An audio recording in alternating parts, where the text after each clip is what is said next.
Can you mute your microphone, Aaron? Welcome everyone to another exciting edition of the Magic Sandwich Show, and I apologise that we weren't here 2 weeks ago. The reason for that will become apparent in a few moments' time. But it's a huge pleasure to welcome a huge panel this week. Aron, David Smalley, Hogtie Champ, Concordance, and Thunderfoot.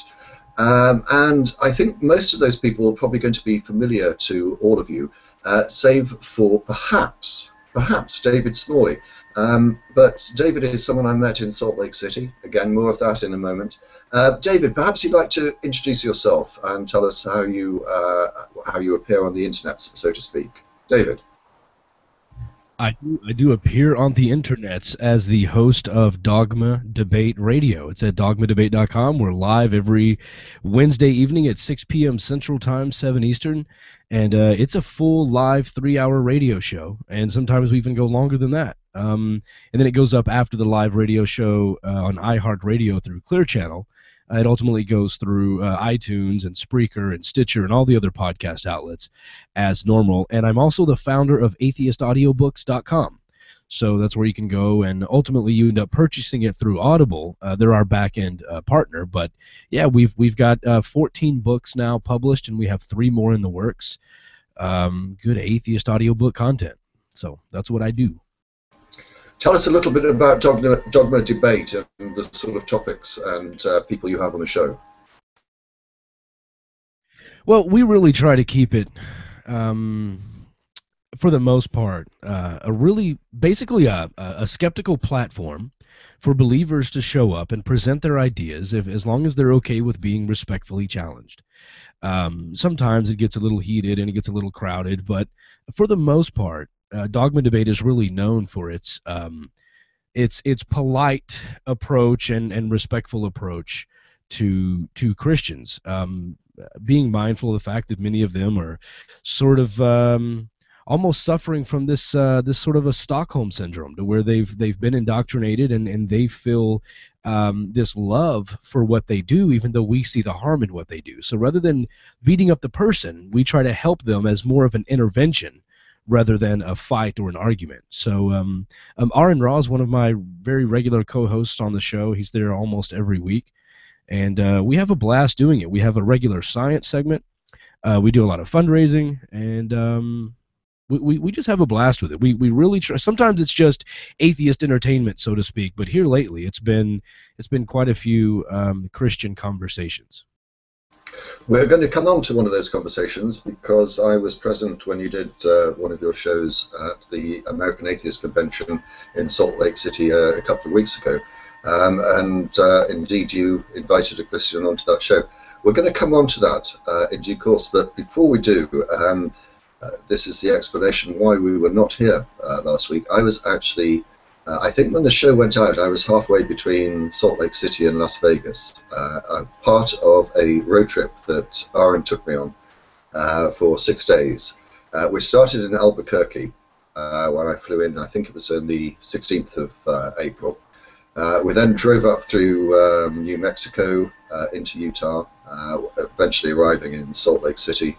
From there we went to Las Vegas, and from Las Vegas we then drove back via the Hoover Dam and the Grand Canyon back to Albuquerque, where I flew out on the morning of the 23rd. And I have to say, I know I said this to you privately, Aron, but I have to say it to you again publicly. I cannot thank you enough for making me, or not making me, inviting me on the road trip. I was somewhat concerned prior to doing it, because I just thought the idea of sitting in a car and driving for hours at a time and hundreds of miles at a time and whatever would be just a little bit tedious. I could not have been more wrong. That area of America is just absolutely stunning, and I'm making a video. I had hoped to have it up prior to the show going out, but I was up till 6 o'clock this morning trying to do it, but for reasons I won't bore you with, I just haven't got it done. But look out for that. It will be posted hopefully within the next 24 hours. I've actually got to the stage where we're in Las Vegas on the Stratosphere Tower, so I haven't got too far left to go. But Aron, there are so many highlights of the trip. I'm going to mention a couple and then invite you to pick up on what your highlights were. Aron was very secretive about what he had in store for me, and after picking me up from Albuquerque Airport, we went to Cuba, which is in sort of like northern New Mexico, and to a particular restaurant that Aron was very keen to go to, and I didn't know why. The reason why was because he had invited Desertfile to turn up, and I have to say it was embarrassing because I didn't recognise Desertfile. He had far more facial hair than I've seen him before. So meeting Desertfile within about a couple of hours of landing at Albuquerque was absolutely fantastic. We then drove up through. Meeting your brothers in Aztec was great fun. Going through the Arches National Park, absolutely fantastic scenery, and it just got better and better as we got closer to Salt Lake City. So that's just the first leg. Aron, what stood out for you? Oh, well, what stood out for me was the mistake that I made in the final day, for which I wish to offer an apology. We didn't get out quite early enough. We spent way too much time on Hoover Dam. I had to drive 90 miles an hour from the Grand Canyon to the meteor crater, and they were on their winter schedule, and we couldn't breach the cyclone fencing to get through to see the crater. So I apologize that we had to remove that from part of the trip. Yes, that was quite fun because it was another occasion when Aron actually allowed me to drive his car, which was great fun for me.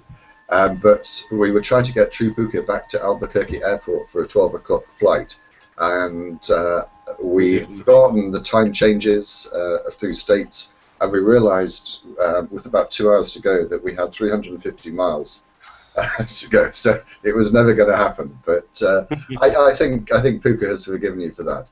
But there we go. DPR, I have sure. a question for you. How was it driving on the wrong side of the road? Was it weird for you? It wasn't too troublesome because you're driving on.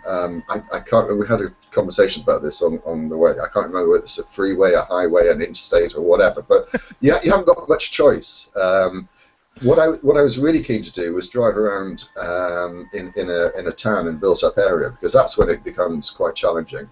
And although I was desperately tired as we were getting closer and closer to Albuquerque, I did not want to tell Aron that I wasn't in a fit state to drive, because I wanted to drive through a built-up area. So despite hallucinating and seeing mountains and whatever, I managed to do that. It was great fun, and also a fantastic car. I don't know what the CC it is, but I was doing 75 miles an hour, and it was ticking over at barely 2,000 revs. It's phenomenal. Yeah, Aron knows. How big's the engine, Aron? You know.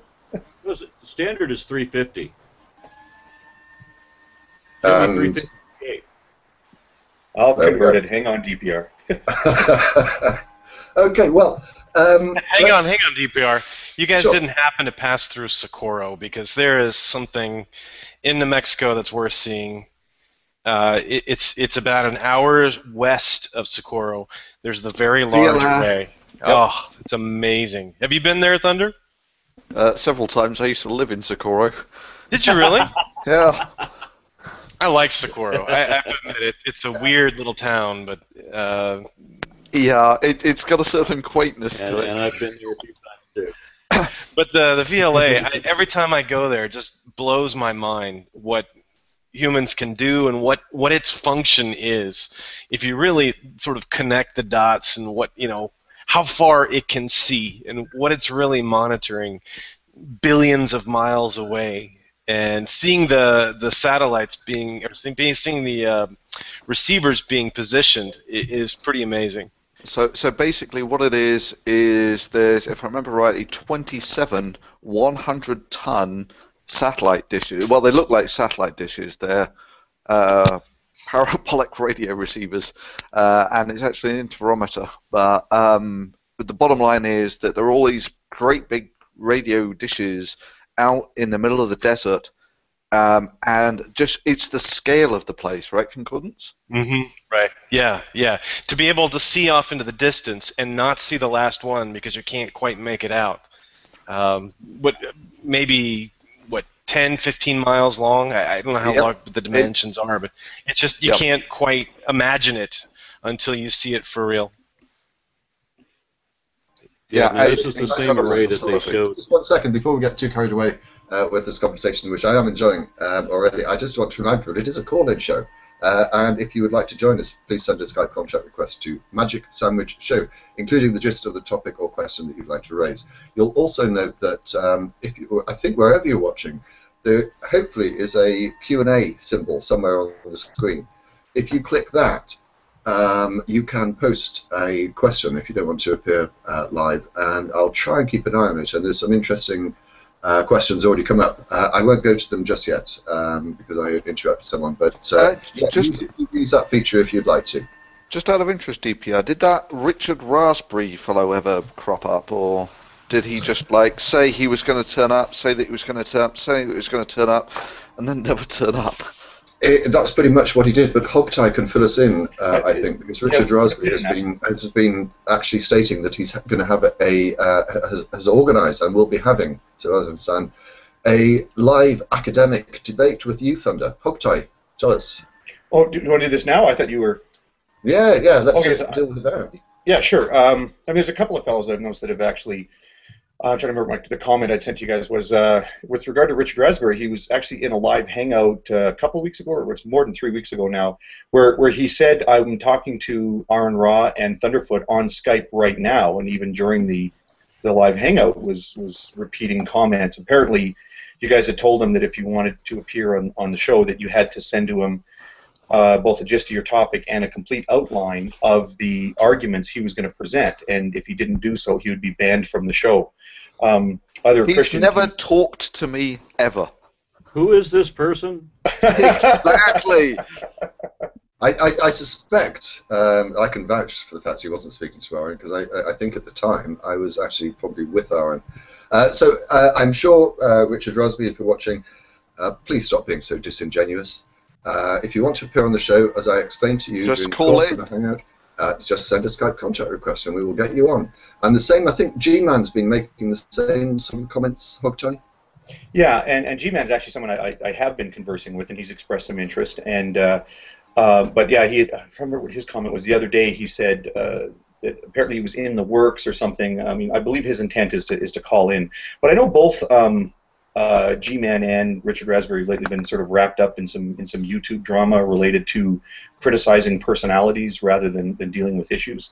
So they'll sort of need to free themselves up from that endeavor before they, I guess, can find some time to discuss what they want to discuss here. But I just find it interesting that both of those guys have made these statements like, oh, I'm going to be debating Aron Ra, I'm going to be debating Thunderfoot, and then when I ask these guys, I have Thunderfoot and Aron on my Skype, and I'm like, hey, what's going on? And they're like, I don't know who this guy is.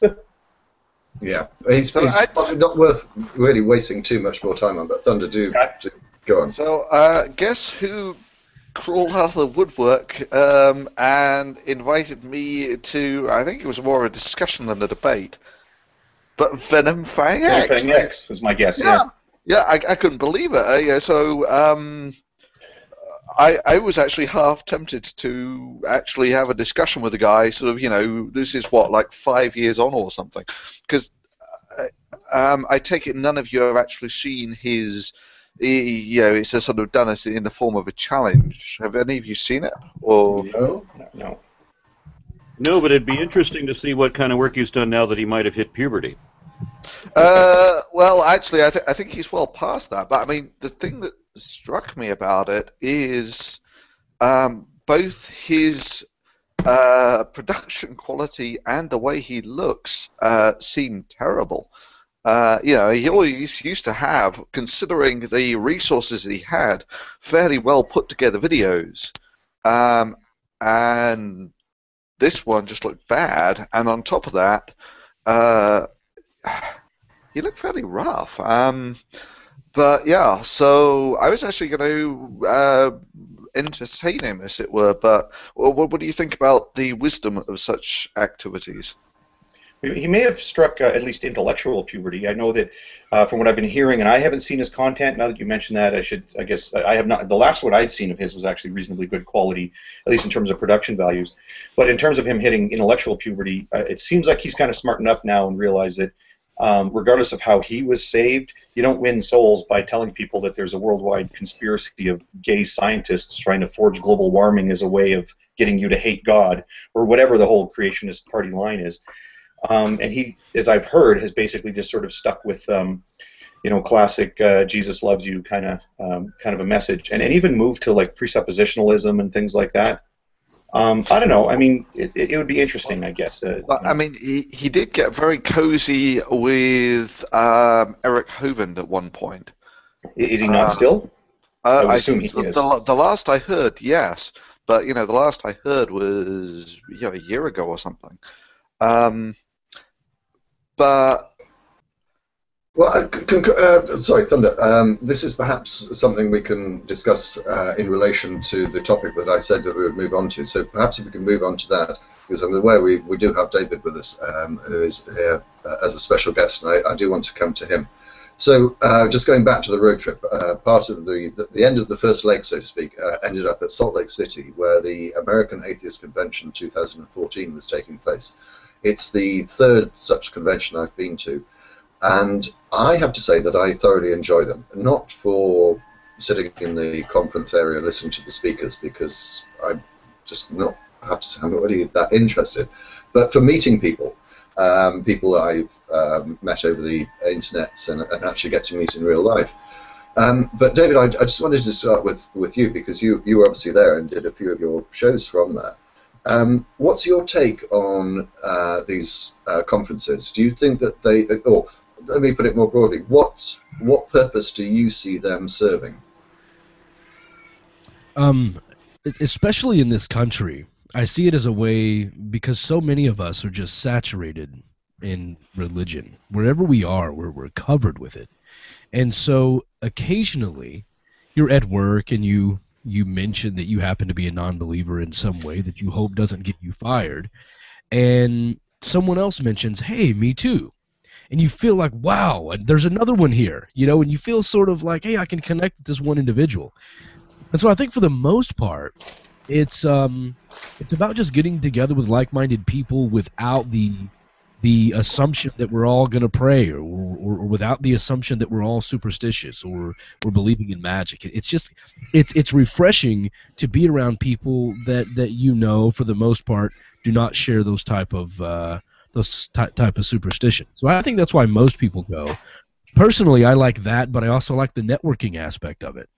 From the business perspective, from the friendship perspective, I've met some of the most wonderful people on the planet by going to these types of conventions. I absolutely love it. I have to share something. Aron, I was going to come to you, because obviously you're associated closely and part of the American Atheist movement. So what's your take on it? Well, we got to the convention a couple of hours before Smalley did, and it's always a great thing for me when you talk about meeting the wonderful people. I mean, to walk into the room and see 24 people you genuinely care about, that you have a great deal of respect for, that's a great thing. But in the bar, there was Zomgitz Chris and Jacqueline Glenn, and there were a couple of other interesting women there. And when I found out that Smalley was pulling up to the hotel at that moment, I was told that he was feeling somewhat apprehensive because he's just coming in off several miles of road, and he didn't want to meet anybody because he wasn't feeling up to, he was unwashed, he's out on the road. So I gather all these attractive women and I said, okay, you have to come with me and give huge hugs to this guy just to prank him a bit. Put him on the spot, tell him how great it is to meet him and all of that, and that was exactly what happened. I come off 11 hours driving from Albuquerque. I get out of the truck, and you know the type of filth that you typically feel like getting out of a vehicle after 11 hours on the road. I think there were Cheetos stuck to me and all sorts of crap. And so I go walk into the hotel. Aron decides to be my bellboy, taking all my bags out. I got this. You just go there. Walks me over to the bar, and immediately it's hugs from Chris and Jacqueline, and it's just like, hey, it's a lot like being at a family reunion. Even if you've never met the person, you know them. You get to know who they are. You know their similar struggles. And a lot of us, back on what I was saying, are sort of pushed out of our families in some way, right? Our family members decide that we're not welcome in certain areas or at certain times or on certain days. And so you sort of form this bond as a bunch of outcasts that really care about each other and have a lot of respect for each other in the movement. So it was really exciting. Yeah, I mean, this is my point. It's great to meet these people, and it's such a friendly environment and whatever. But I'm sure that Thunderfoot would agree with me when I said that such an event could never happen in this country because religion just simply doesn't play any significant part. It's a background noise. But I can see for some people in America that it is incredibly important to them, and there are some people that I simply cannot name who attend regularly. And I can't name them because if I did and their work found out who they were and what they were doing and what their beliefs were in relation to religion, they would suffer detriment and discrimination. And that, I think, is quite disturbing. I think one complaint that I've received from a lot of my listeners about specifically the American Atheist Convention, which is pretty much the largest, or at least one of the largest, that it's on Easter weekend every year. So all of those atheists that are in the closet, they can't go because they have to be with their families celebrating what their family believes is the resurrection of Jesus Christ. So, American Atheist is doing it on purpose on this certain date, but it's a little bit of counterproductive because I know that Dave Silverman's focused on getting those closet atheists out of the pews and into the movement. And it's really difficult with it being on a religious holiday because they kind of have to be with their families. So that's a pretty consistent complaint that I've received, but it's overwhelmingly positive. Yeah, now, DPR, you should consider this. In talking about what it's like to live in this country, what I was going to say, you wouldn't experience this sort of thing in England. If you had my bumper stickers in England, would you have gotten the response that you got in New Mexico? I don't know, but for those that don't understand what we're referring to, it was actually in Aztec. Aron has 2 bumper stickers. Aron, do you want to, I don't want to misquote what they say. You're obviously aware of what they say. One of them says God is just pretend, and the other one says atheism is myth understood. Right. Oh, so did you take with those 2 bumper stickers on his car, parked up in Aztec, in the north of New Mexico, in a car park, a lady approached us, brandishing a photograph of her daughter, and ranting that her daughter's death was due to atheism. Quite how, we don't know. Her daughter's death apparently seemed to be related to a drug and alcohol problem. But yeah, she was really quite angry and ranted, and was joined by a friend who yelled something like "Jesus is alive" or whatever, but didn't really make a great deal of sense. God's not dead, surely alive. Yeah. Now, but the thing is, there's something I haven't told you.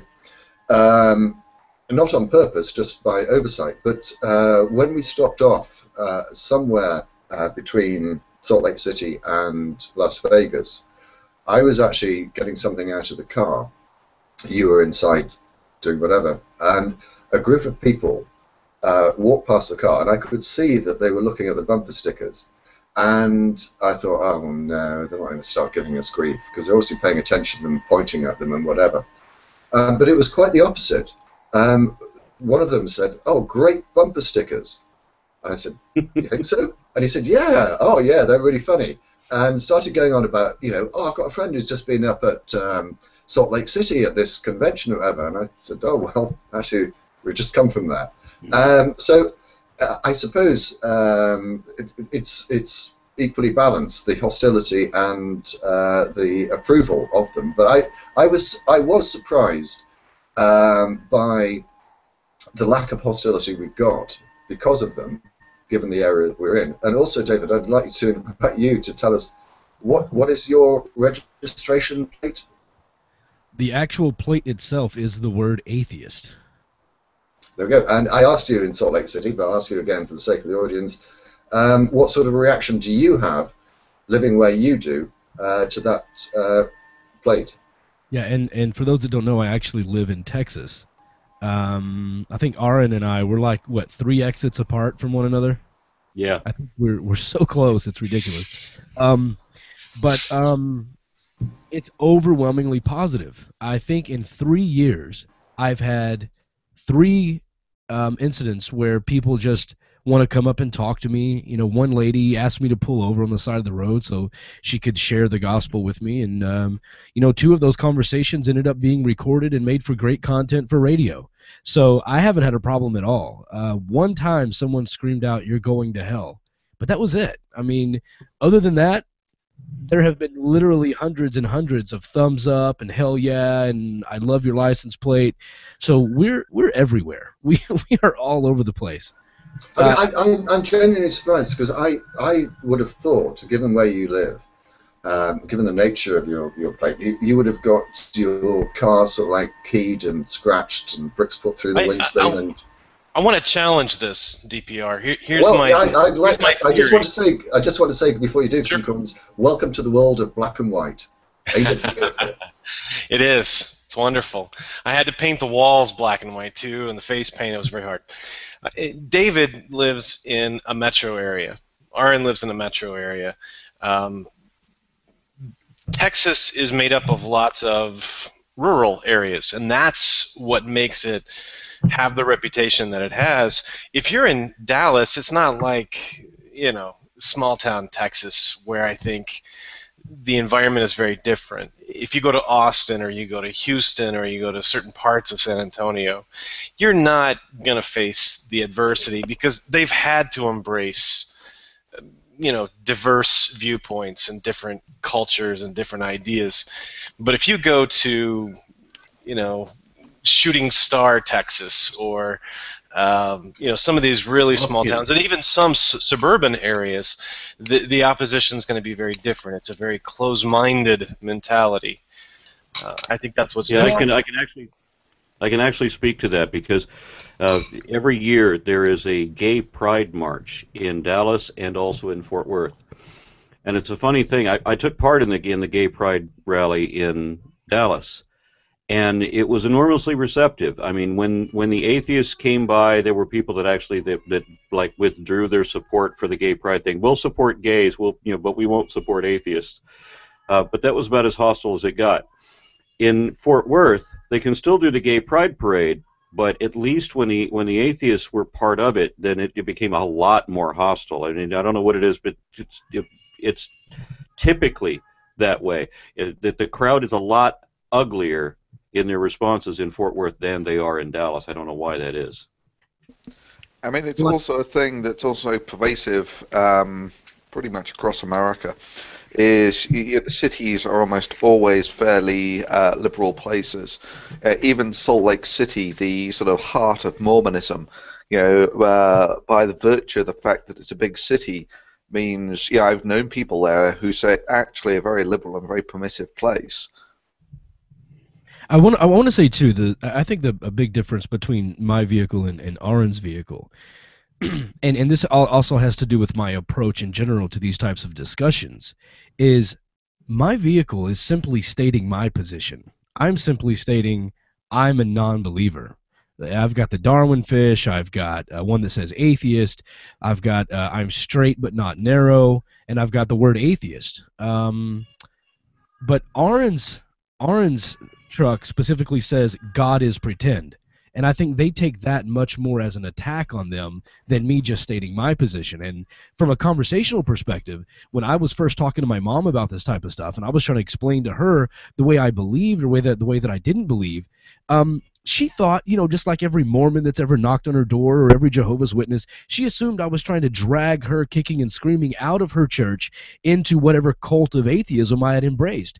And when I finally told her, listen, I just want you to understand my position. I don't care if you believe or not. I just want you to know that I don't, and I want you to know why I don't. The walls came down. She didn't feel nearly as threatened. And so I think that by me just saying I'm a non-believer they don't take it quite as insulting. Although I did have one person one time say I was shoving it in their face. They saw my vehicle at a party I was at, and they walked around asking whose it was and said, "Why do you feel the need to shove it in our face?" And I just said, "I'm not shoving it in your face. It's representative, and it's more for other people who agree with me to know that we shouldn't be ashamed of the word. It's not really for you." And they were like, "Oh, okay, I get it."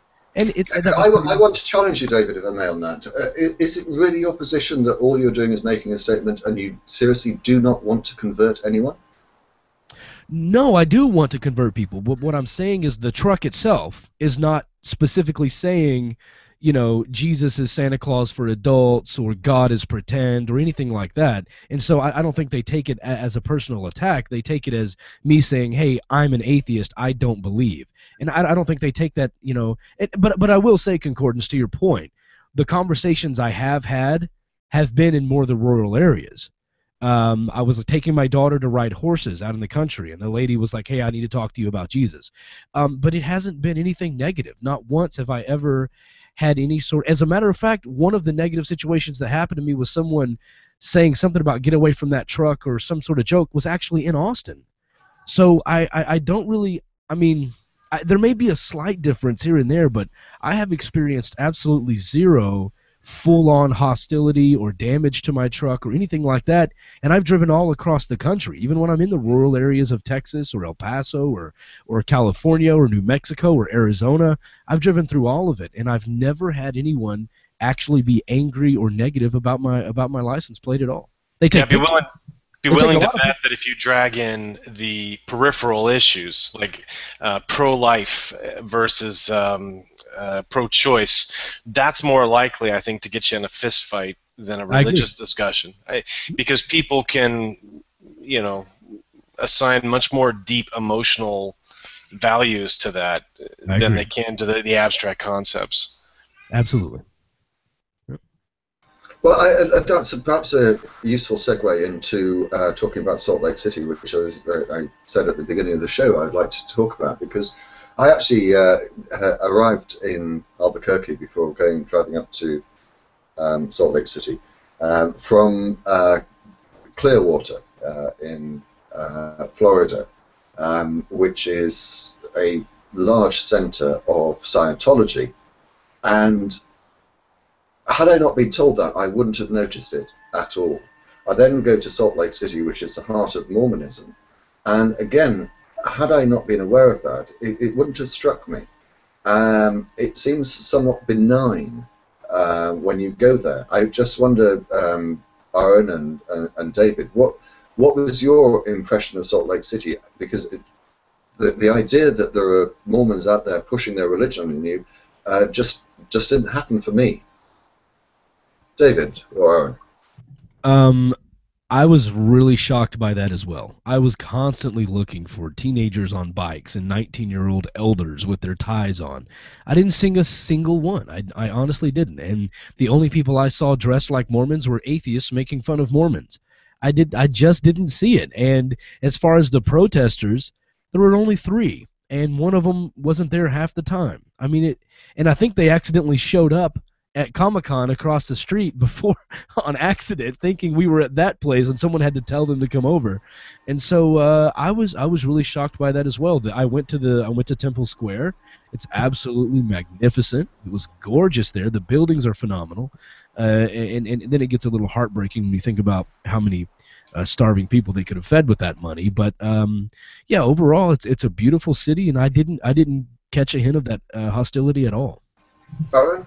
What I got was when I went into the Mormon temple area, we found ourselves immediately surrounded 2 or 3 times by people who, by their verbiage, seem very interested in who we are, right? Mm-hmm. I mean, it's just bright smiles and everything, but it's like there's like a contingency. They just show up and swarm people that don't quite fit in, and you know, I tend to be in that category, especially when you're in the Mormon temple. So people were immediately surrounding me, wanting to know who I am and where I'm from and who I represent and why am I here. And who are you and what are you doing here was just phrased very politely. Oh yeah, I was walking in. I mean, I recently joined the Church of Bacon, and I had my I I had my Praise Bacon shirt on when I walked into the Temple Square, and Brandy and I were walking together, and the couple in front of us, this gentleman walked up to them in a suit and tie, and he made no bones about it. He walked up, he said, "Hi, are you LDS?" And he reaches his hand out to shake their hand, and they said yes. And I walked by, and he looked at me, and I just shook my head no and kept walking like, don't even ask me. And he didn't. But yeah, I fully expected that if we had stayed there long enough, we were definitely going to be swarmed. But you know what? I kind of expect that. I mean, that's kind of like walking onto a car dealership. That's what they're there to do. If you've gone on their grounds, perhaps you're interested in learning about that. So I don't have any problem with them swarming you and trying to talk you into their religion because you've stepped onto that property for a reason. Can I share a story?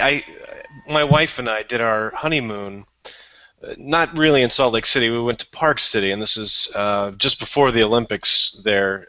So it tells you how long ago this was. 17 years ago, I think. We went to the temple, we went to the zoo, and we went by it. So we were like, hey, let's go check it out. They beat us home. We did that on the day that we were flying home. They were there when we got home with our suitcases, waiting for us. The stereotypical little white guys with blonde hair and blue eyes, with their little white shirts, put their bikes on the front lawn. And my dad thought it was hilarious, but they had beat us home. And all we had done was to sign the guest book. And we thought, this isn't going to register us. We're not going to have any consequences. We just wanted to say, very curious about the temple, here's our names, and we gave our address. And in fact, I gave the wrong address. That's the other aspect of it. I gave them a number that was one higher, and they had asked around the neighborhood to figure out which house we actually lived in. So yeah, there's a finely oiled machine to proselytize. Yeah, I'm not doubting that. It's an interesting story concordance, but all I'm saying is that it doesn't give that image when you're there. But leading on again with that useful segue of David talking about protesters, that's the next thing I wanted to talk about. I got up ridiculously early one morning and went out to look for some breakfast. It was about 7:30, and there was one person carrying a cross with some poorly spelt out "Jesus loves you" or something like that, standing outside the hotel. I was with True Puka at the time, and we went over and started engaging with him. And he was, on the whole, he was a reasonably friendly person.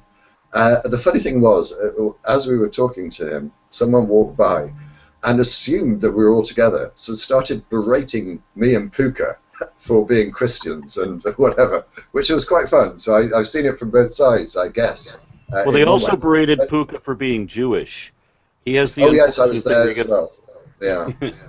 But this particular protester, he did his time, so to speak. He was out there from at least 7:30 in the morning until much later, because in that early evening he appeared on your show, David, and I want to, if I may, just briefly discuss how that show went and when you were questioning him about his evidence for God, what he said, because I know that he said something quite different to me in the morning, and I'll tell you what that is. But David. Well, let me just start with this.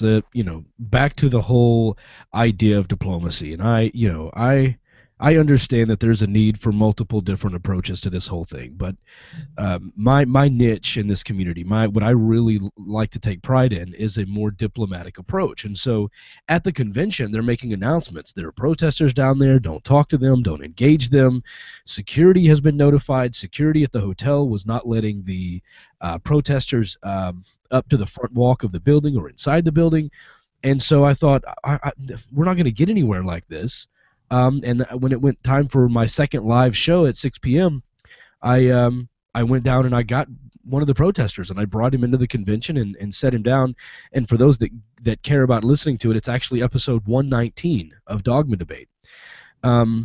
I'll include a link, David, in the description of the video. But okay, just to pad out that story a little bit, Puka obviously was partly helping out. But was it not the I was case definitely about that to we give, actually? Yeah, oh, I'm sorry. I've stolen your thunder. yeah.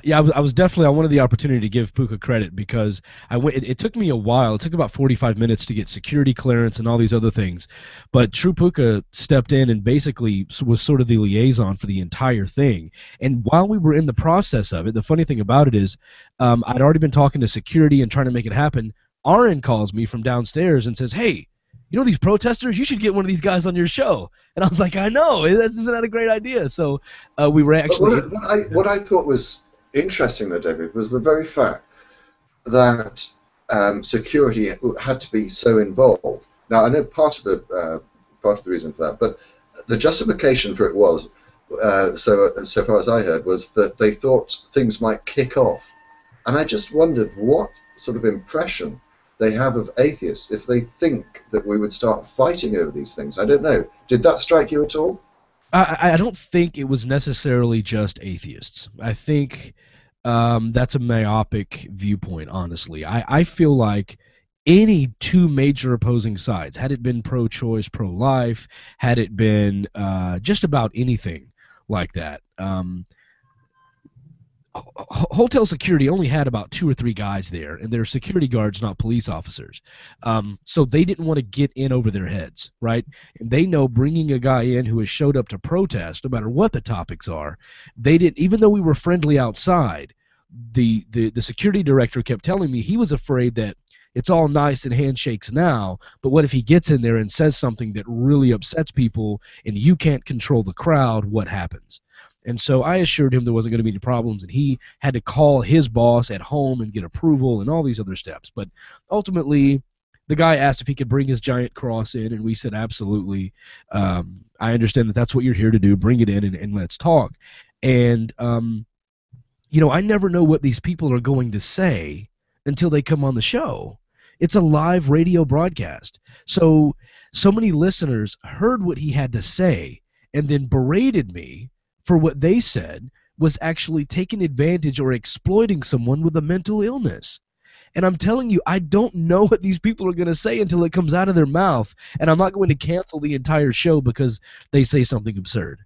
And how do you really gauge whether somebody has a mental illness? I mean, is it just the fact that they're a religious extremist? Is that the only criteria? Well, this guy in particular...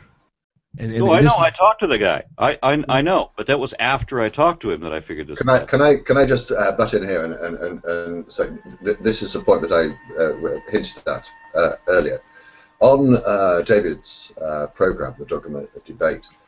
This person said that he had come to believe in God by virtue of personal experiences he had had when he had been visited by the Holy Spirit, and he went into some detail about this. The point I was going to make, David, is that he gave me exactly the same story at 7:30 that morning.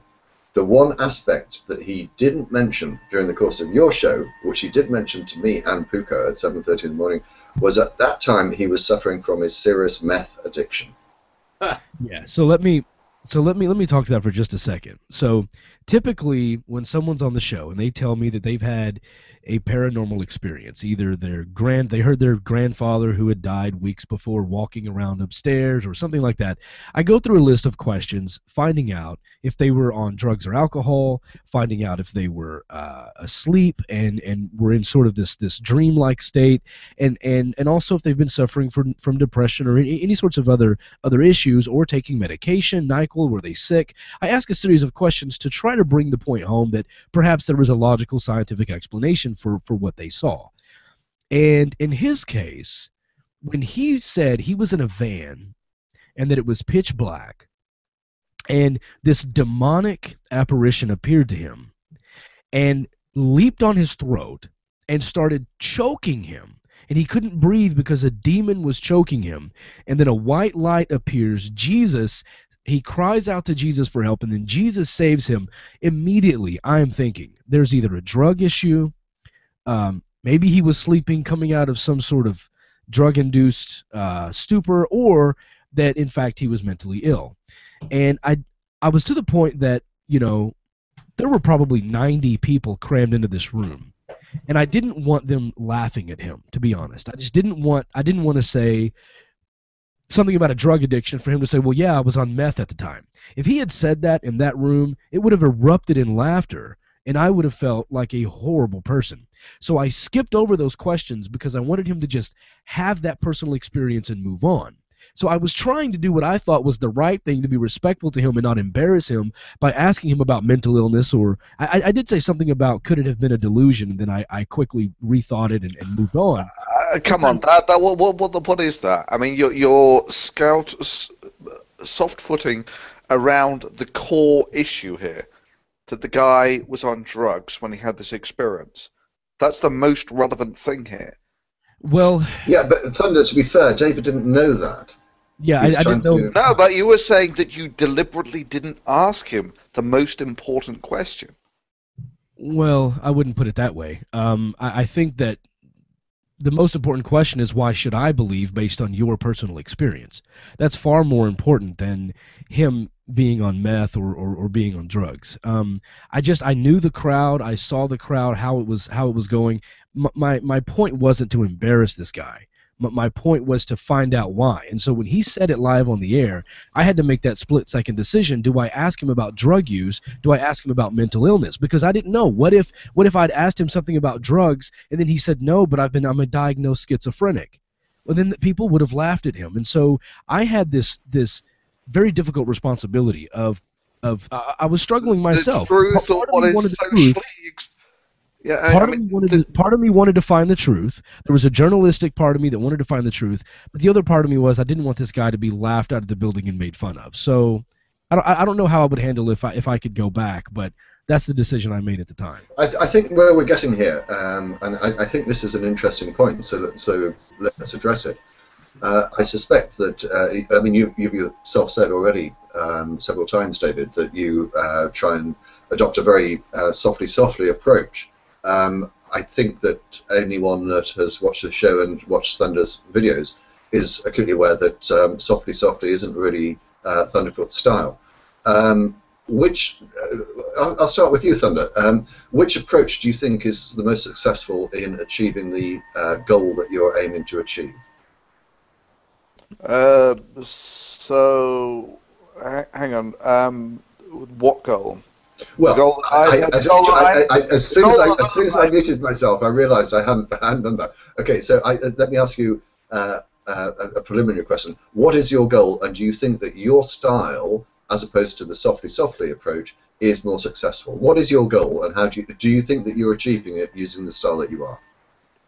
I mean, the ultimate goal is to protect the scientific method from pseudoscience of one form or another.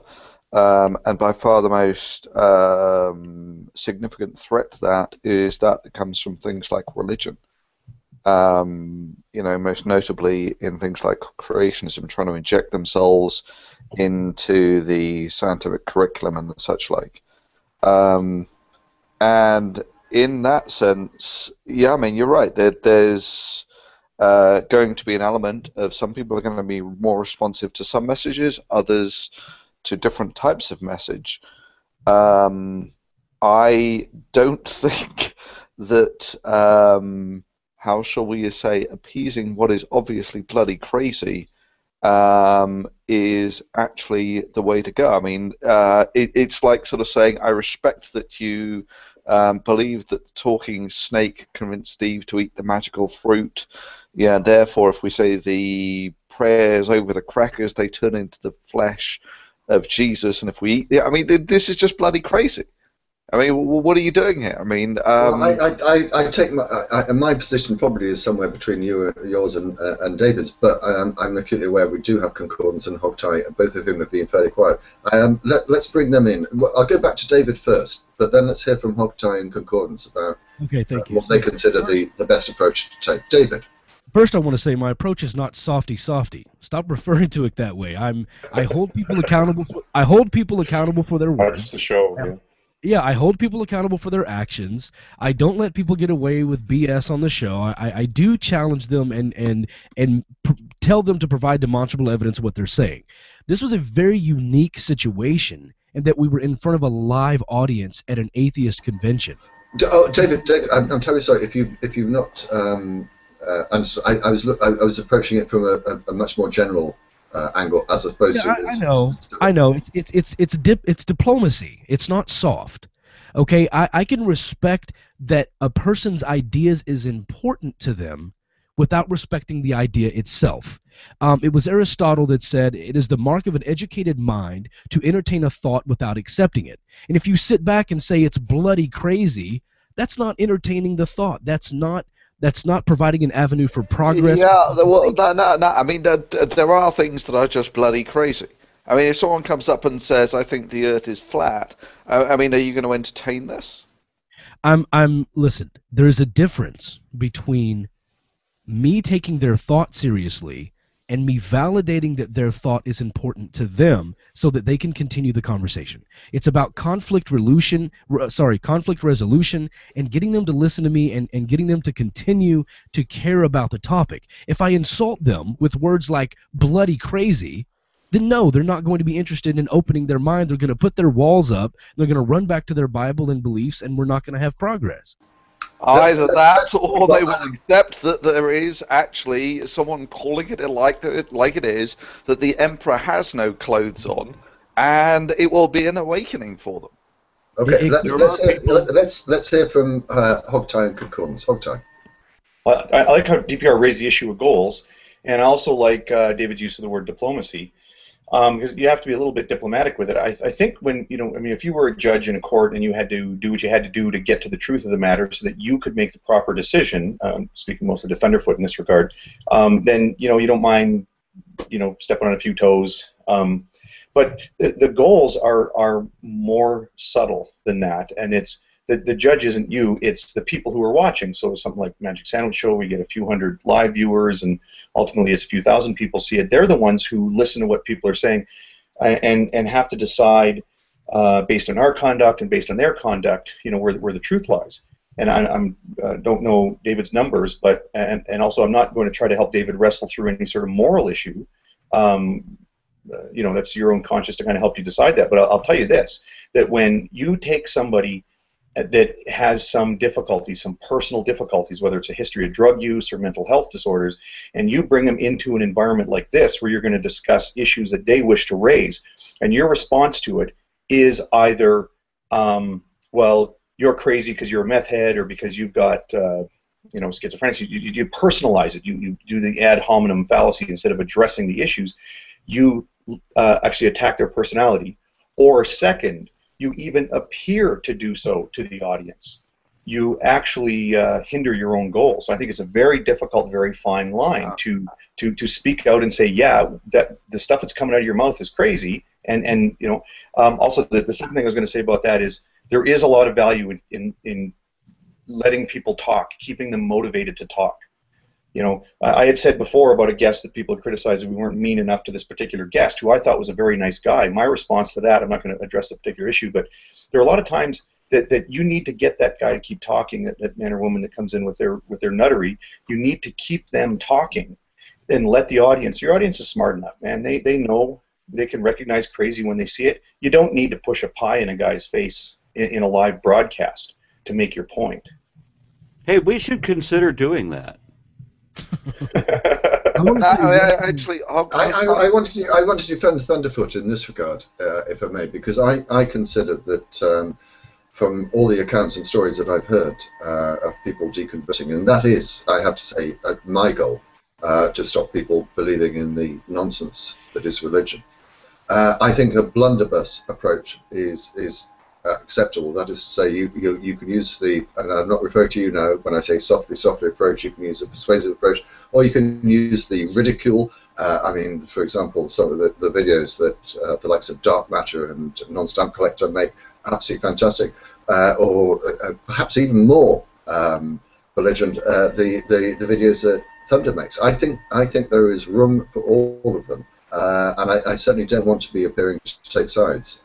Concordance, you haven't spoken. Actually, can I just add one thing? Sure. I mean, you can quite happily make it clear that let me give you an example how it could be handled. Or do you not think that you taking drugs and this experience that you had with a demon might be related in some way, is this is not personally insulting anyone, right? This is just sort of calling it like it is.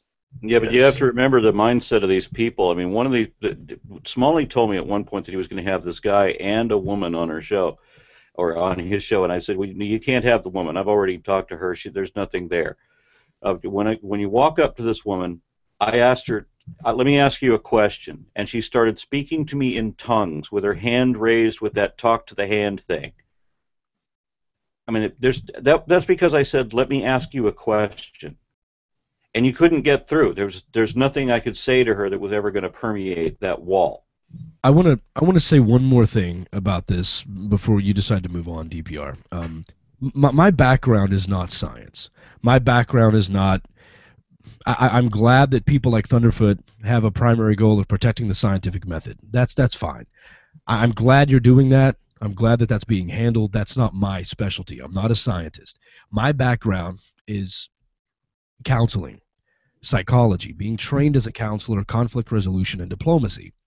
And so when you realize something's wrong with you, whether it be some sort of just cognitive behavioral disorder or drug abuse or just an anger problem or whatever it is, so many people have this fallacy that, hey, or false thought rather, that, hey, I can just get to the counselor and they'll fix me. He or she can fix my problems. You sit down in that chair and what do? They say, how do you feel when this happens? And how do you react when this happens? And when you feel that way, if you couldn't deal with it in that way, what's another way that you think could deal with it? Do you think that is productive? Do you think you're hurting anyone around you? It's a series of questions they are asking you. Why is that? That is because you hearing your own words and being allowed to talk through your problems is much more effective to you coming to your own resolution. And so when you ask people these types of questions and they hear themselves, and I'll give you a brief example, I had a Christian police officer sitting right in front of me one day in the studio, again, no audience, and I asked him about the Bible being literal, and I asked him about the talking donkey in Numbers 22, and we went through a series of questions, and then I just shortened it for him, and I said, I've got to be honest with you, it makes me nervous that you believe a man and a donkey had a conversation and you carry a gun for a living. And he said to me, well, when you put it that way, I sound ridiculous.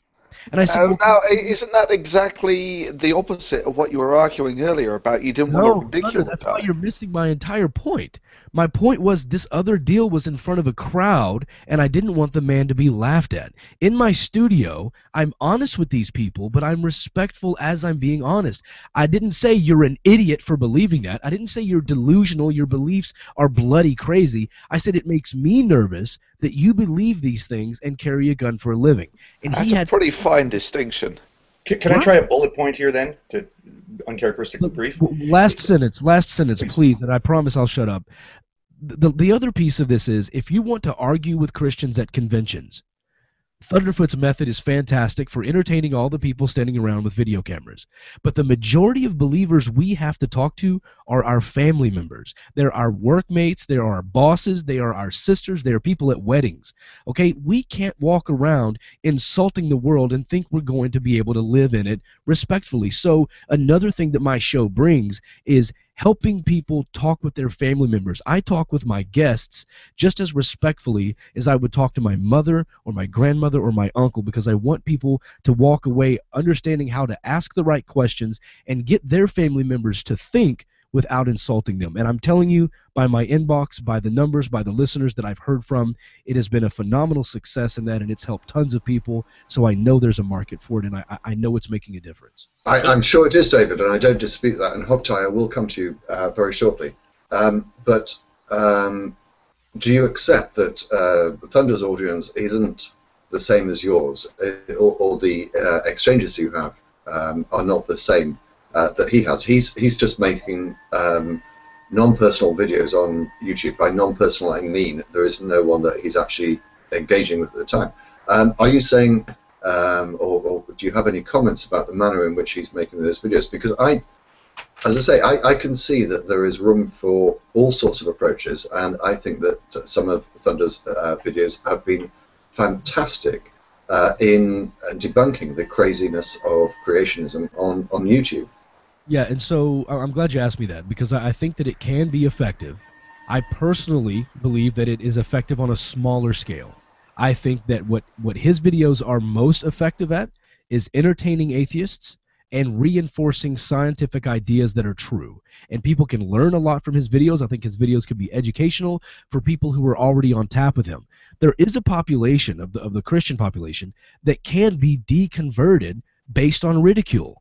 And that's why there's a spot for folks like Dave Silverman and Thunderfoot in the world. And I often use Aron Ra as an example because of how Lilandra came out of the faith and ultimately became Aron Ra's wife, was because of his ridicule. So I'm not saying it's completely pointless, but I find it much more effective on a larger scale. For the majority of Christians out there, they are much more likely to listen to you if you're diplomatic as opposed to insulting. Okay, hog time. No, that's going to be over-egging it. As in, how do you actually make that comparison? Well, Thunder, unless you've actually got numbers to back it up, saying one approach is better than another, is just hand-waving. Yeah, Thunder, I fully appreciate that you should have a right to respond and do so, but I see that Concordance is waving his hand, and when Concordance waves his hand, I do want to go to him. So Thunder, do if you want to continue that point, do. But then I'm going to go to Concordance, then Hog Tie. No, I'm cool. Okay, Concordance. Thank you. So my approach, I think, is very similar to David's. What the word I want to use is outreach. When we talk about outreach to people, we're talking about taking our ideas and presenting them in a positive light. I don't think you even have to be critical or be insulting or snarky or even expose the flaws in someone else's argument.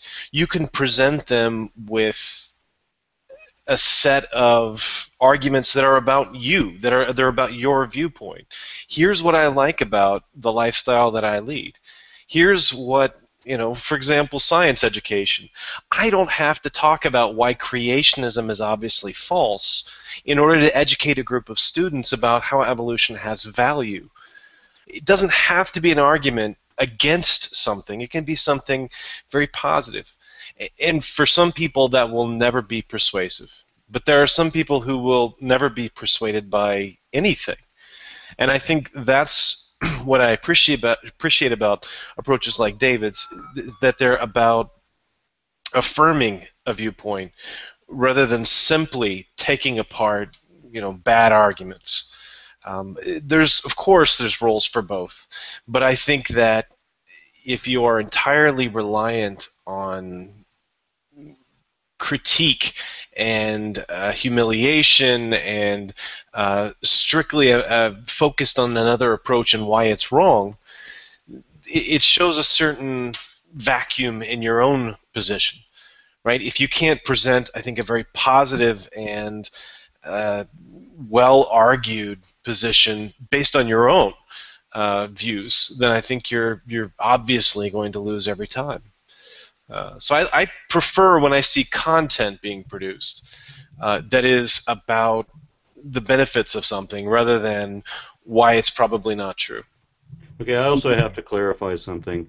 While I did ridicule my wife early on, she did express that she did show that she had a genuine interest in the information, and when she showed a genuine interest, of course, I couldn't maintain the criticism, and she also said it was inappropriate given her position. Oh, so fair enough. I do have to make that correction. Fair enough. And DPR, before you go to the hog tie, and I really want to know what he has to say because I cut him off earlier because I wanted to get my last point, and I apologize. But I do want to say my daughter at 9 years old is going to school. Her teacher wears a cross around her neck. Her teacher tells them to calculate how long it takes them to get to church. Her teacher had them say a prayer in school out of reading from a novel. And so she crosses the line quite a bit. And I started to ask my daughter how she wanted to handle it. Like, how do you want to handle this? I'm going to contact the principal. I'm going to do this. She said, well, I think that most of the kids in the class believe the way she does, so I just want to teach them something. And so her idea was to take this 400 million year old Orthoceras fossil that was given to her by our local paleontologist, Rachel Brown, who's on the show. She writes a report about this, and I mean, when I say report, as much as a 9-year-old can write about a paragraph, that it's 400 million years old, that it's related to, octopus, it's related to squid, and she did her whole research on it and asked her teacher if she could do show and tell.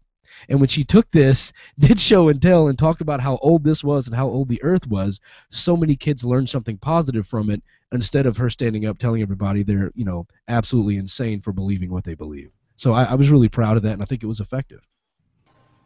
Okay. Yeah, well, I just hope that we don't make the mistake, or be seen by the audience to make the mistake of putting David and Thunderfoot side by side and then labeling David nicey nice. Because watch his shows. There's some of them are kind of hours long, but it's worth the time investment. There's some really good stuff on there, and he's not entirely nicey nice. Concordance. I just listened to his sort of impassioned plea about having a positive message, and after having seen his response to Spirit Science, which was very, hey, I really like your animation style, and I see that you're kind of a truth seeker. My wife and I watched that just thinking, like, wow, Concordance mom sure taught him well. If you can't think of something nice to say, don't say anything at all. Concordance is the nicey nice guy. David walks a fine line. So the thing I wanted to bullet point is, can we not draw a distinction between making people laugh at someone? There's nothing wrong with making people laugh at a person who should be laughed at. I get a kick out of it when you can draw somebody out to really get them to hang themselves on, oh no, racism is okay. You just need to understand racism. Or, the talking donkey, or what did they do with all the poop on the ark? You get someone talking about that and people laugh at them. That is great. But I hope we're not in disagreement here that making, if what comes out in that conversation and what is awkward and potentially amusing for the audience is the fact that this guy has been addicted to meth or to crack, or has had a lifelong struggle with schizophrenia and has tried to find the right medication for it and hasn't been entirely successful with it, like, that stuff's not funny, and it makes us look like jerks if we. So it's sometimes a fine line because it's hard. Yeah, but hang on, Hogtie. Mm-hmm. Let's not lose sight of the point. If someone is claiming that they have knowledge that they have received from personal experience, and they leave out the fact that they were on meth at the time or suffering from some other drug problem or alcohol problem, I'm sorry, this is a point that must be drawn out, obviously. You're not denying that. And yeah, there may be a more delicate way of extracting that information. But this is of consequence. We can't obviously. I struggle with that. I'd like to address that. So I do struggle with it because we do, when we're trying to say, people come to hold these beliefs and they come to them, right? And we say, well, let's try to approach it from all angles. And I do think we have a significant issue that could be addressed, hopefully tactfully. But, like, have you ever noticed that believers will often ask when they have sort of a nice, calm moment with a non-believer, they'll say, so what happened? What's that bad thing that happened to you that made you turn your back on God and become an atheist? And most atheists will say, well, I mean, I got to thinking about it and it turned out I didn't really believe. And there's no story behind it. But you ask that question of a believer, and good 70% of them will tell you, oh man, my life was ruined by drugs and alcohol, and I was spending money on hookers, and they'll have all these terrible stories about how bad their life was, and they were going to be in a grave in 2 years, and then Jesus touched their soul. I think this is an issue that's actually worth investigating in its generality, that the history of drug use and psychological problems tends to make Christianity, evangelical Christianity at least, very appealing, and I think that is worth investigating and something that maybe we're too shy about. Maybe we don't address that issue. Okay, Hogtie, I've got a question for you. If it may just quickly go first, I'll try and be brief. Why are we sympathetic to people like that, and also sympathetic to the utterly dishonest people such as Ray Comfort? I want to use him as a classic example because it happened to feature in one of Thunder's most recent videos. This is a disingenuous piece of shit who lies for a living. You would say that. Or I was looking at you. I'm sorry, you don't know who lies. Yeah, Aron, you would say that. And the specific point, I'll just take one. In his latest NOAA video, he makes the point about the moon turning blood red. As Thunder has pointed out, this is an absolute load of bullshit because the moon has been doing this throughout the history of the solar system. Now, in calling the likes of Ray Comfort out in that such situation in the wonderful way that Thunderfoot did, he cannot possibly be criticised for that. So why is it that you're accepting that Thunder's criticism of the likes of Ray Comfort, who is making millions about this? Is there any distinction in your criticism, I suppose, is a better way of putting it, apart from picking on people who are clearly deluded and pointing out to them clearly that they are deluded? Well, sure. Let me feather in then that correction, which I accept warmly, that the because before I was saying that we shouldn't engage in any sort of ad hominem. We should always stay focused on the actual issues, and we should make sure when we broach an issue, whether it's lying or dishonesty or drugs or mental illness or whatever, that's the issue we're talking about. I am a bit of a big fan of the utter ad hominem attack on people who are repeatedly shown to just be liars. Like, we need to show the believers, the honest believers who are just sort of surrounded by this information that is creationism and whatnot, that like, you're being lied to by a very specific group of people who are making buttloads of money. We've talked about Ray Comfort before and how we look at his videos and go, well, why would we want to pay money for these videos? Well, no, it's not. He does not try to sell those videos one at a time. He sells them by the case to honest, uninformed believers who think that, oh, if I buy 50 copies of 180, I'm probably going to save 49 souls. There's always one atheist who will never turn. So I'm a big fan of attacking the person when they are repeatedly demonstrated to be a charlatan. And second, I am a fan of, if we can do so tactfully, address this issue that Christianity, at least evangelical Christianity, has become a very big comforting tent for mental illness, substance abuse, bigotry, and those things can be dealt with. But maybe I'm unclear in your question, because I don't think you're actually asking me, why wouldn't we wish to personally embarrass somebody who's gone through a mental health problem that's been thrust upon them, either a history of drug use or schizophrenia and the like? I'm sure that's not what you're asking. No, that's not what I mean. What I mean is, should we not point out the fact, and not feel uncomfortable about pointing out the fact that their experience, or their personal experience, the experience that they are seeking to rely on to persuade others that they are true, is based on a delusion, and point it out strongly and forcefully. Okay, well, I will answer that unsatisfactorily with a wave of the hand and say, yes, I think we should point that out, as long as we do so tactfully and are not seen to be just beating up on a guy because he happens to believe in Jesus and we hate God. Okay. That's got to be an unsatisfying answer, because what do I mean by do so tactfully? So maybe others have a better... I had every intention of humiliating this guy. Not because I was expecting any kind of revelation about a meth addiction or his schizophrenia background or any of that, but because he told me that he left his wife because of Matthew 10. That alone was worth. Yeah, I come and say that to a live audience, because we need better reasons to be atheists, and you're going to provide that for us. Yeah, I think it's also important to point out that I agree with Thunderfoot, and I don't say that often. I agree with Thunderfoot that it is a very crucial question. It is important. It is an important question, and that's why, out of the 11 times it's happened on my show, I've questioned it 10 of those times.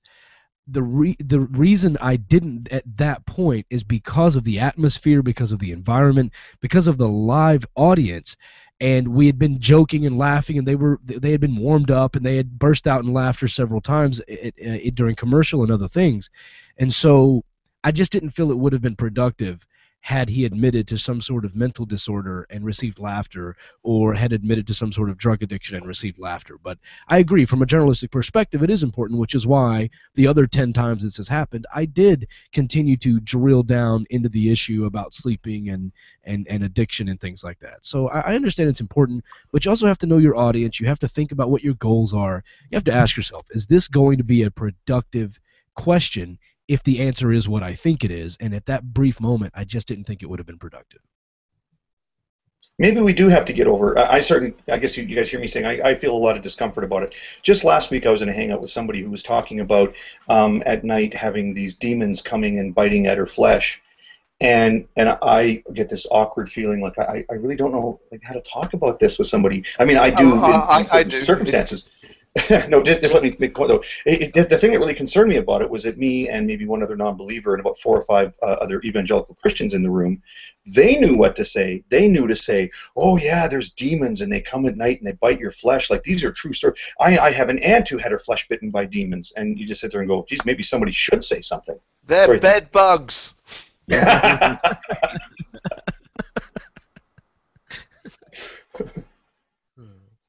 Yeah, there's a fair amount of ridicule on my show too. We play, and we like you said, we walk that line. We ridicule everyone, including ourselves, including atheism.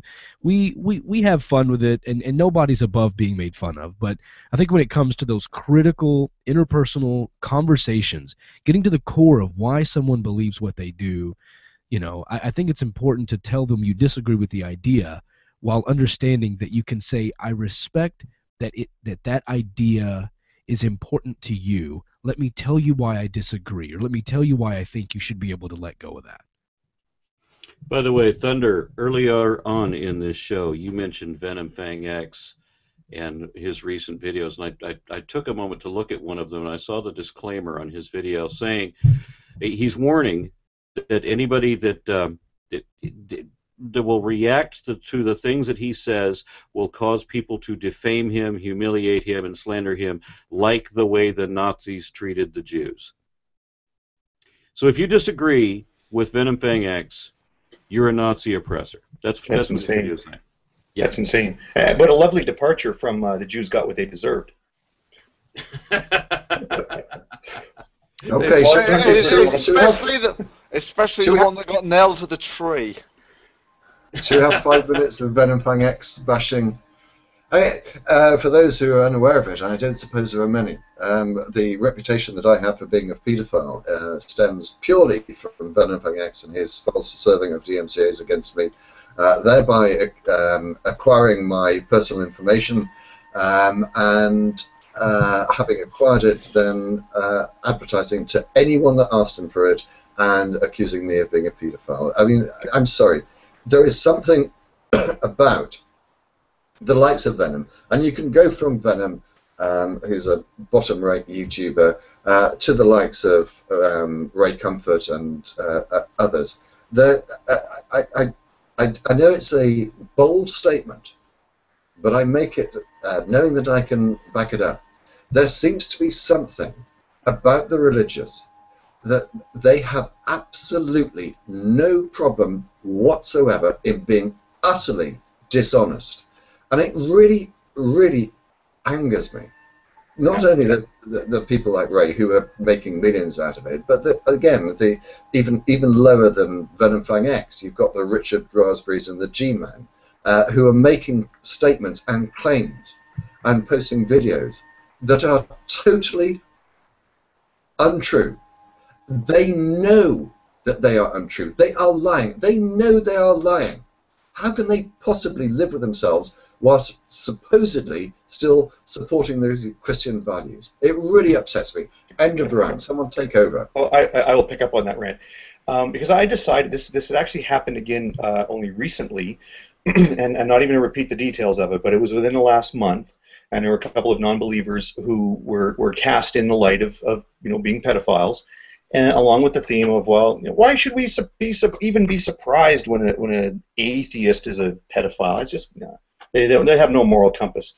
I will note here are 6 guys sitting around having this discussion about 6 guys, atheists, non-believers with no moral compass, having a discussion about the right way to treat people with histories of drug addiction and mental health problems, and what is right and wrong, and what's the best course of action to take. And we apparently have no moral compass.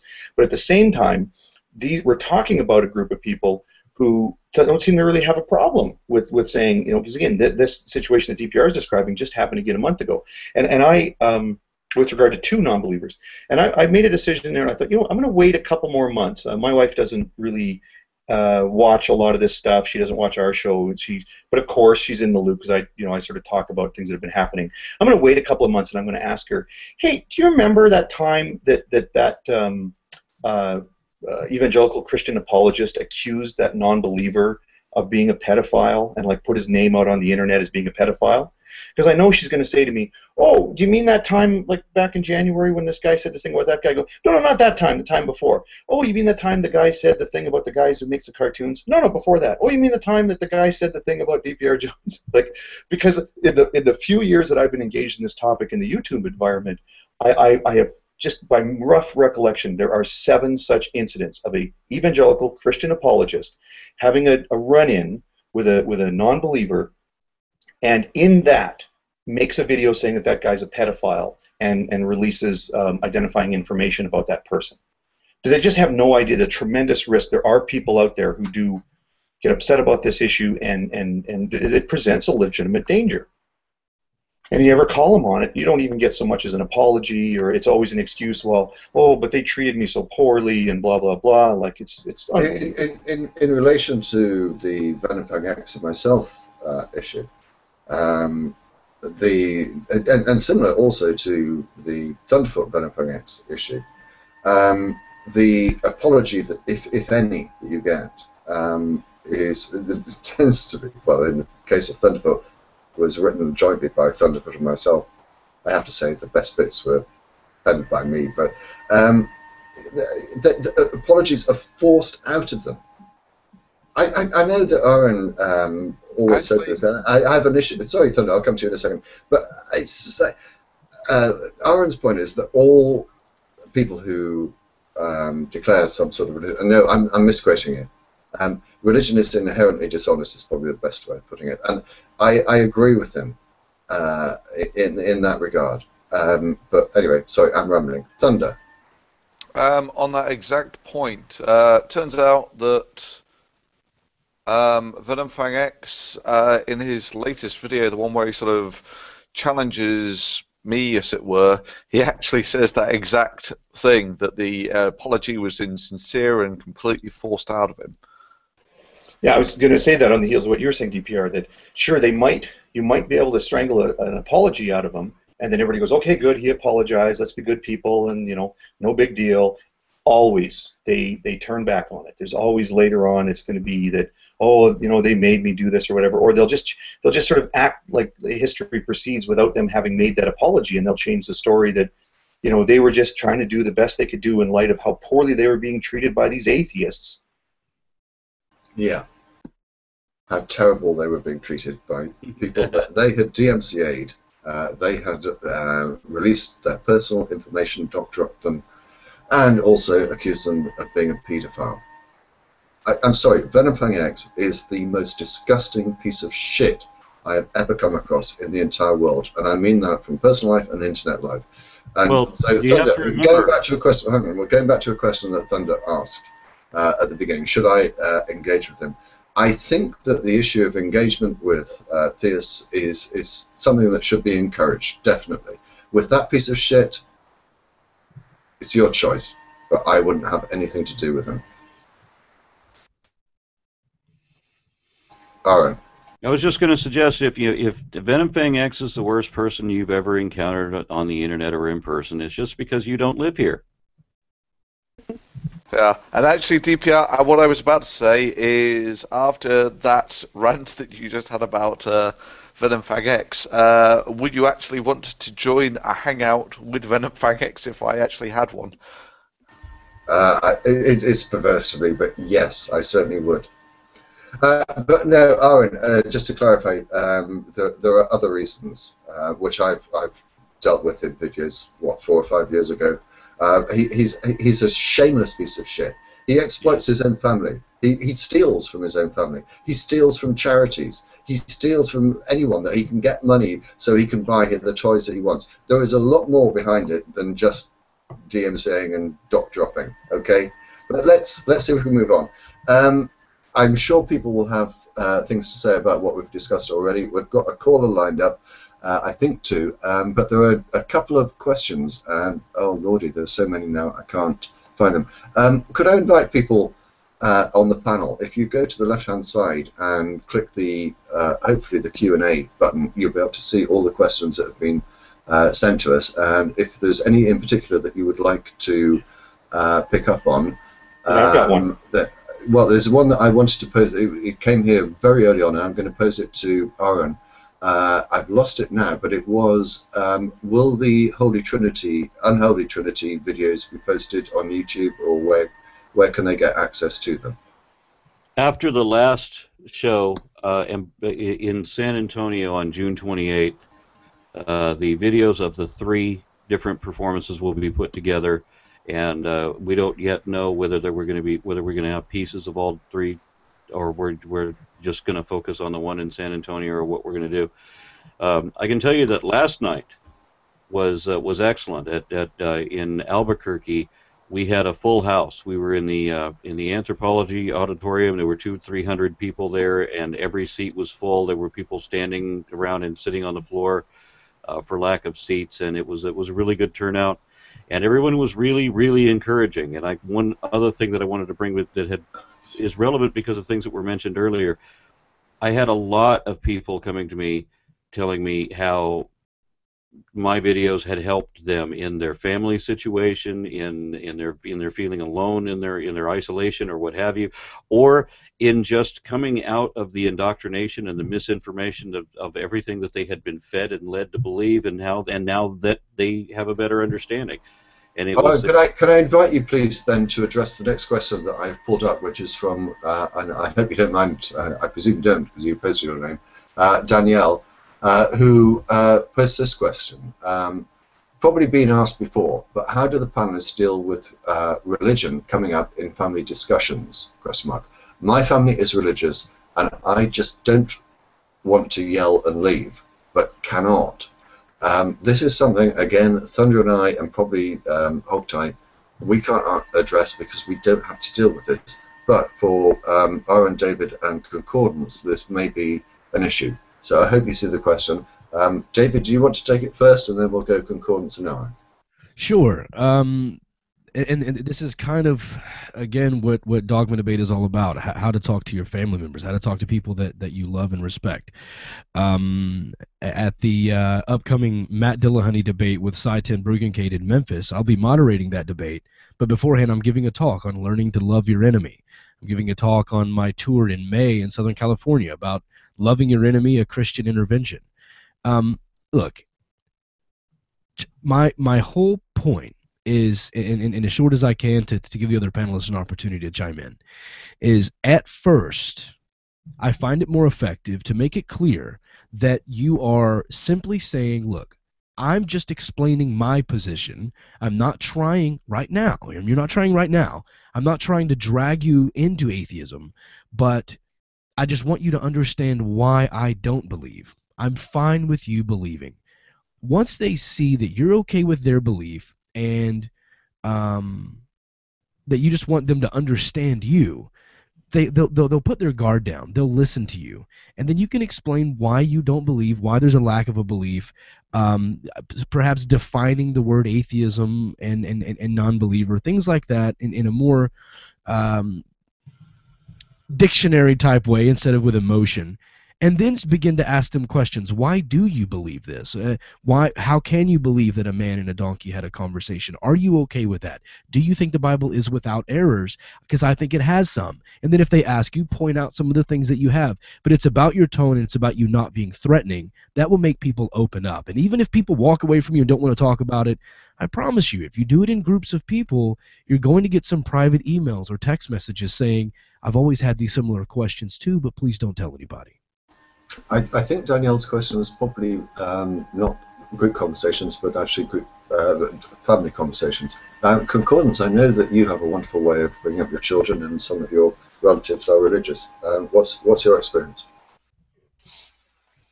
I'm probably not a very good example. For the most part, we just don't talk about it because it's not a big part of our lives anyway.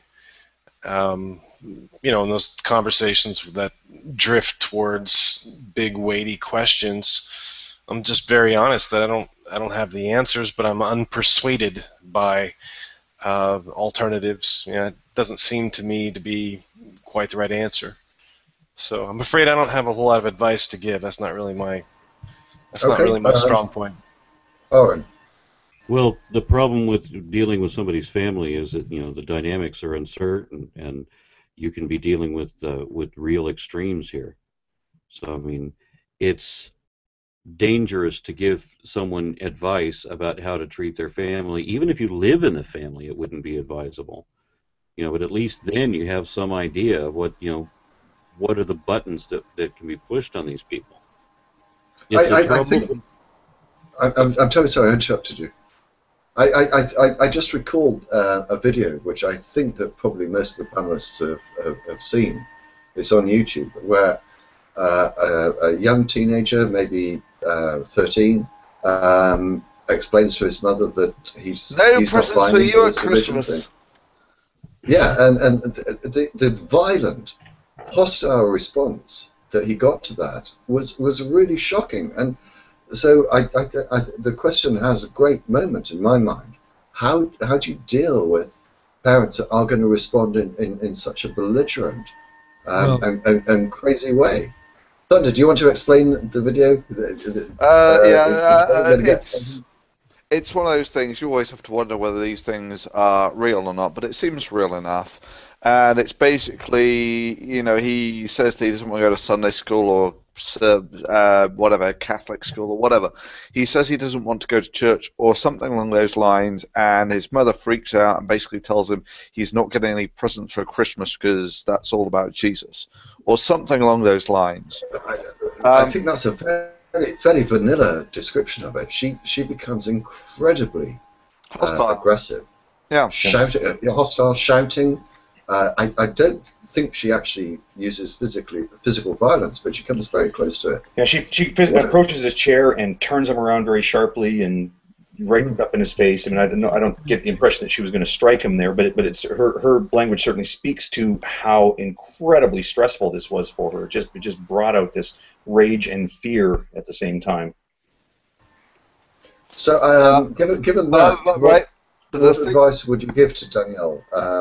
If she's in a similar circumstance, what advice would any of the panelists give to her? Well, I mean, for me, the problem with doing it when you actually live with people is, there is a imbalance in the sort of power demographics, as it were, that basically you are reliant on your parents to provide roof and shelter and all that sort of thing. And on top of that, once you actually move out, it's a whole different story. I mean, for me, if I was advising someone under those circumstances, it would be now is not the right time to broach this issue. Just bide your time, wait for another couple of years till you're away from home, and then you don't actually have to live with people who you've just really pissed off. And I have to say, I think that advice is exactly what Matt Dillahunty has given on the Atheist Experience show. There is a time and a place to come out, and if it isn't the time, then don't feel bad about not doing so. But it must be a very difficult situation for people in that position. David, was there anything that you would like to add to that? When I mentioned, otherwise we'll take another question.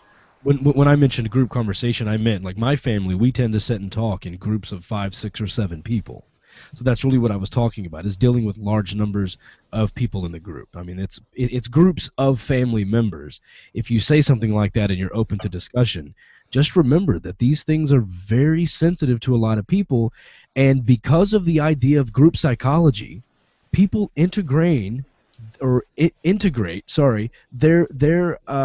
own egos with the egos of the religion itself, of the bigger body.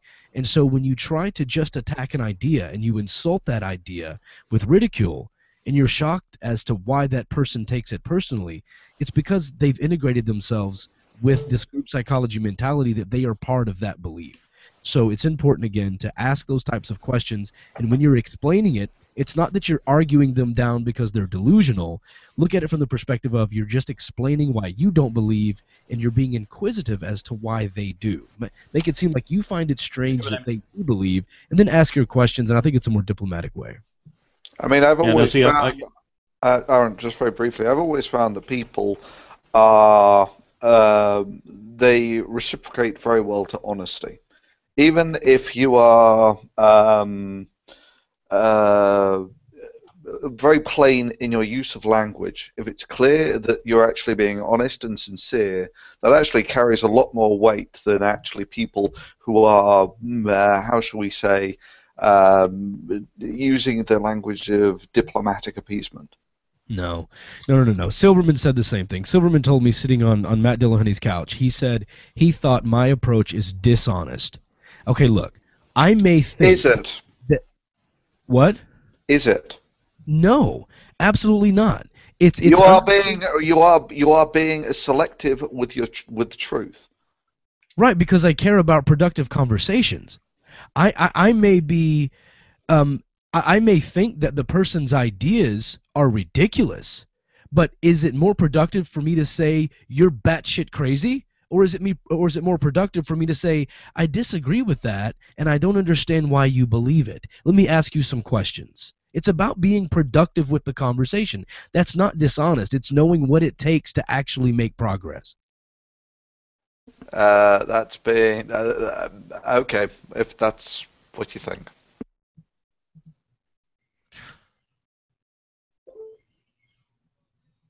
I'm sorry, David.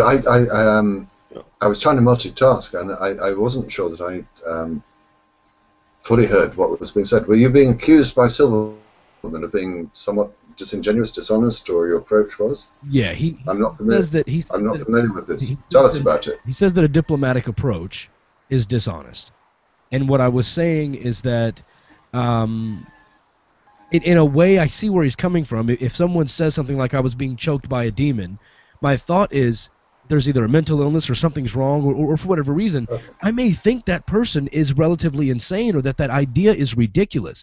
But is it productive for me to say, you're batshit crazy? No, because that's starting a fight. That's not a productive conversation. So what I'm saying... It's not starting a fight, that's being honest. No, it's not. Well, hang on a second, Thunder, because I think there's a sort of like middle ground that you can take. Couldn't you helpfully advise him to seek counselling? Because he's, in your opinion, he is... That's what I said. That's what I said that you apparently missed. Is I said I tell them I disagree, and I tell them I find your idea shocking because when it comes to everything else you're relatively logical. However, when it comes to this, you believe that a dead Jew got up and walked again, and I want to know how you put those pieces together. That's the way I word it. That's not being dishonest. That's being encouraging. And you think let me play devil's advocate. Language is non-confrontational and non-mocking. I didn't hear what you said. Yeah, let me play devil's advocate here, David, because what you seem to refer to is a case where someone clearly is suffering under a delusion. To pamper in any way to that delusion is probably not doing them any favours. I mean, how do you actually say to people at any stage, look, you really need to get some help? No. And if you go back and listen to episode 119, when the guy mentioned what he said, I said, do you think that could have been, and I forget exactly how I worded it, but I did say something about, could you have been suffering from some sort of delusion or mental illness that could have resulted in that? That was sort of, I sort of touched on the question. But just like I mentioned before with the police officer in studio, I said to him, it's a cause for concern for me. It makes me nervous that you believe a man and a donkey had a conversation and you carry a gun for a living. I didn't say, you are batshit crazy for thinking a man talked to a donkey. That's what I was thinking, but it's not dishonest for me to word it in a productive way. And you think the dead Jew language is a productive way? It has, because it has been. Multiple times they don't take offense to it because that's what they actually believe. I don't call them batshit crazy. I say, you believe a dead Jew walked again. They say, yes, I do. Okay, I've got notification, and thank you, Ryan McGovern, for sending me this. He says, you should probably know this, Venifying X is going to be on a live Google Plus show tonight. He'll be on the channel of YouTube user, I'm going to spell this as opposed to reading it, LOSOYO, at 9:30 p.m. Eastern Time. Spread the word if you wish. Well, I'm spreading the word, so there you go. I have to say, I thought he slipped into obscurity. I know that he did a bit of Jews for Jesus in New York, and he was then over in California, I think. He then joined up with Kent Hovind. He then dropped pretty much everything that Thunder had debunked in previous years and picked up to a degree the presuppositional sort of like argument. And that was a couple of years ago. I have not seen much of him. But let's just deal with that. The sort of like scientific crap that he was posting years ago, which was obviously parroted almost word for word from Kent Hovind, seems to have lost favour these days, and the presuppositional sort of like Seitan Brudenkate position seems to be almost the last bastion of a scoundrel. Discuss, gentlemen, has the internet debunked Kent Hovind's arguments, and is presuppositionalism their last hope? The reason that they like the presuppositionalism is you don't have to know anything for it. Kent Hovind, for all of his vices, actually could recite off the Skishgalop, for which you had to know quite a lot. I mean, it was all bullshit, but you still had to know quite a lot. The thing about the presuppositionalism is all you need to know is the presupposition, and the presupposition is God exists. That's it. I think they're looking for like a clean knockout punch, aren't they? They're looking for one argument which absolutely cannot be refuted. They're looking for their very strongest argument, and I think they've come to realize that, yeah, they're up against the scientific community. The philosophical arguments are a lot easier to make, and even there, I think they've moved away from sort of William Lane Craig, which was very, I don't know, sophisticated but required a lot of explanation. They got hung up a lot. Now they've got this one that they can play games with. I mean, we brought Seitan Brudenkate on here. It's all dishonesty. There's no honesty in the argument. It's not about trying to understand things. It's about finding a way to verbally shut your opponent down or humiliate them into silence. And it's a weak crap argument, but it sounds a lot better.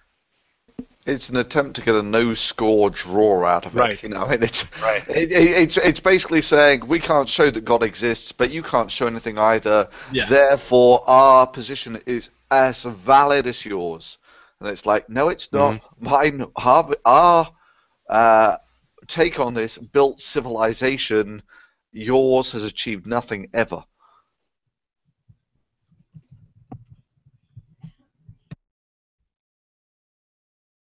Out of curiosity, did anyone see the debate with William Lane Craig and the what's the physicist Carroll? Krauss. Sean Carroll? Oh no, I saw the one with Krauss. No, it's more recently. Sean Carroll. Is that right? Nope, didn't see that one. It's worth seeing, and I wish I had a link. Actually, here's one. This is at the Greer Hurd Point Counterpoint Forum. And forgive me if I'm going a little off topic here, but it's a cosmologist versus William Lane Craig.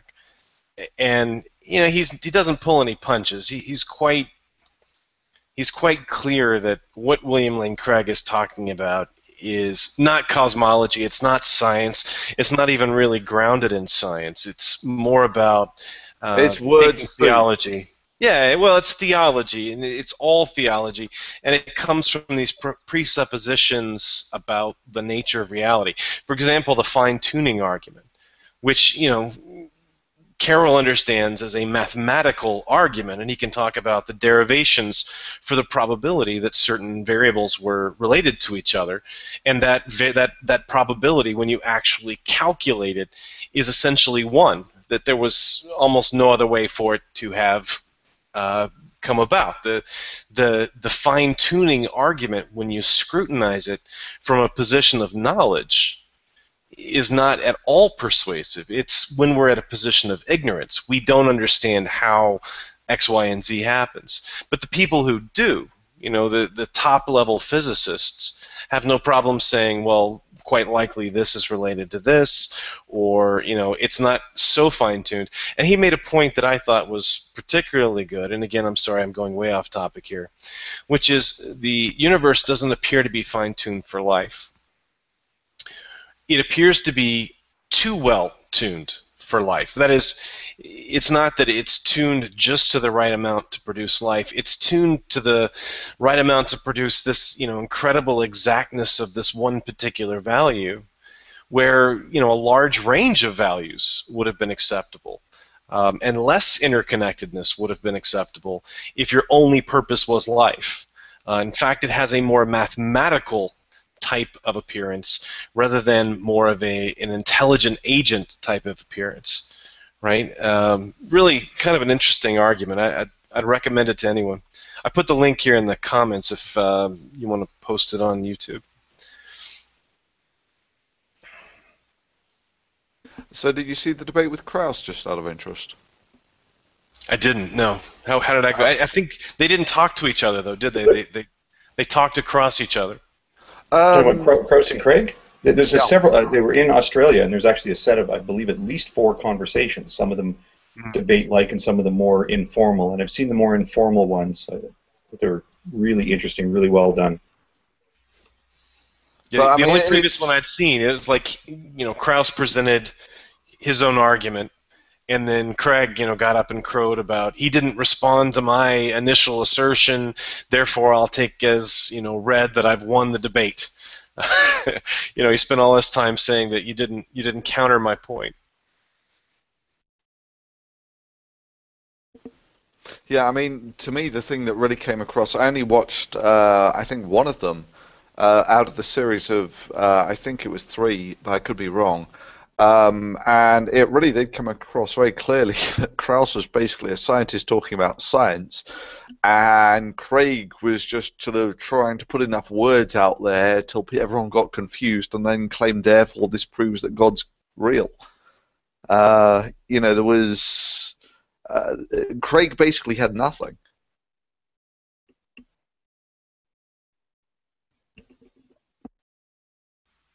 While DPR is gone, and I've got a little window here to talk, I wanted to talk about DMCA stuff real quickly.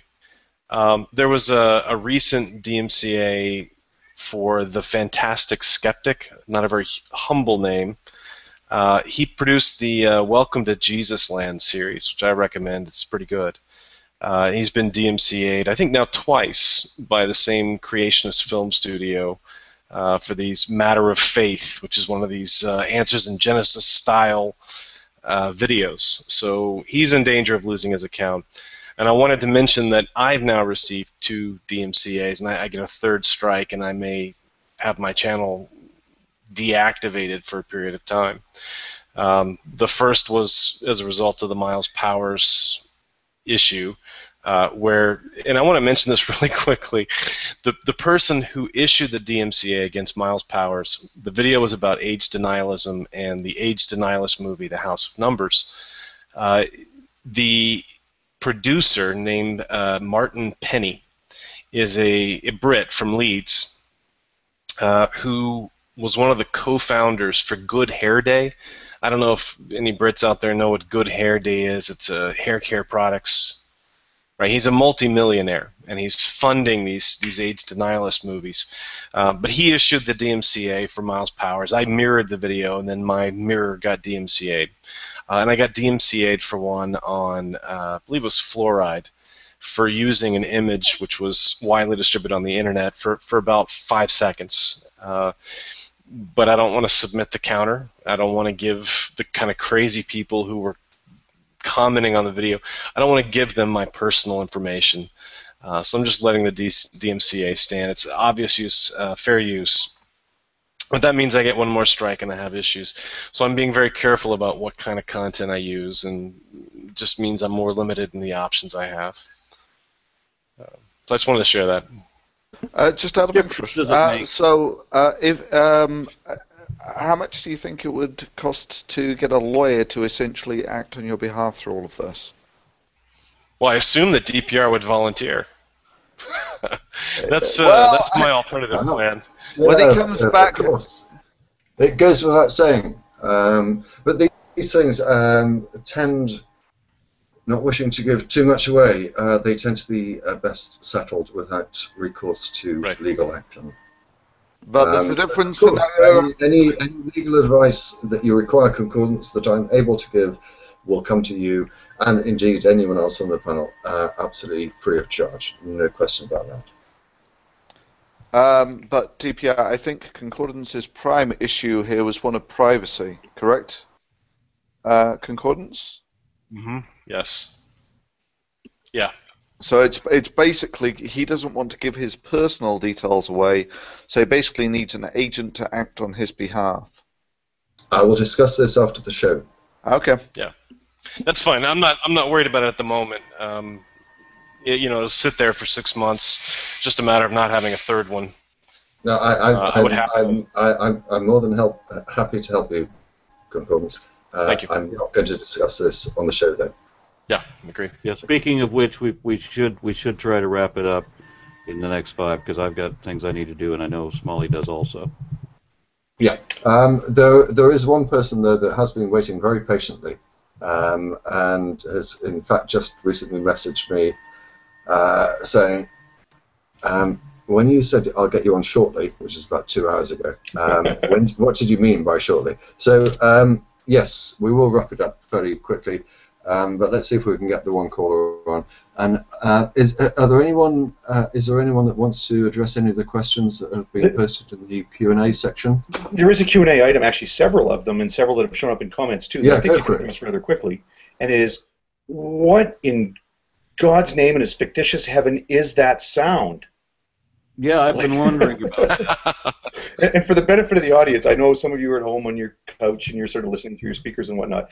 Those of us on the show get that noise right into our brains. So I make light, but DPR has been very courteous about frequently muting his microphone, not just leaving it open pointlessly. But we're all curious. What is that sound? He's not going to tell us. I have no idea what you're talking about. Really?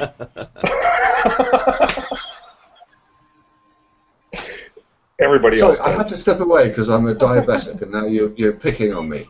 What are you talking about? Oh, sure, play the diabetic card.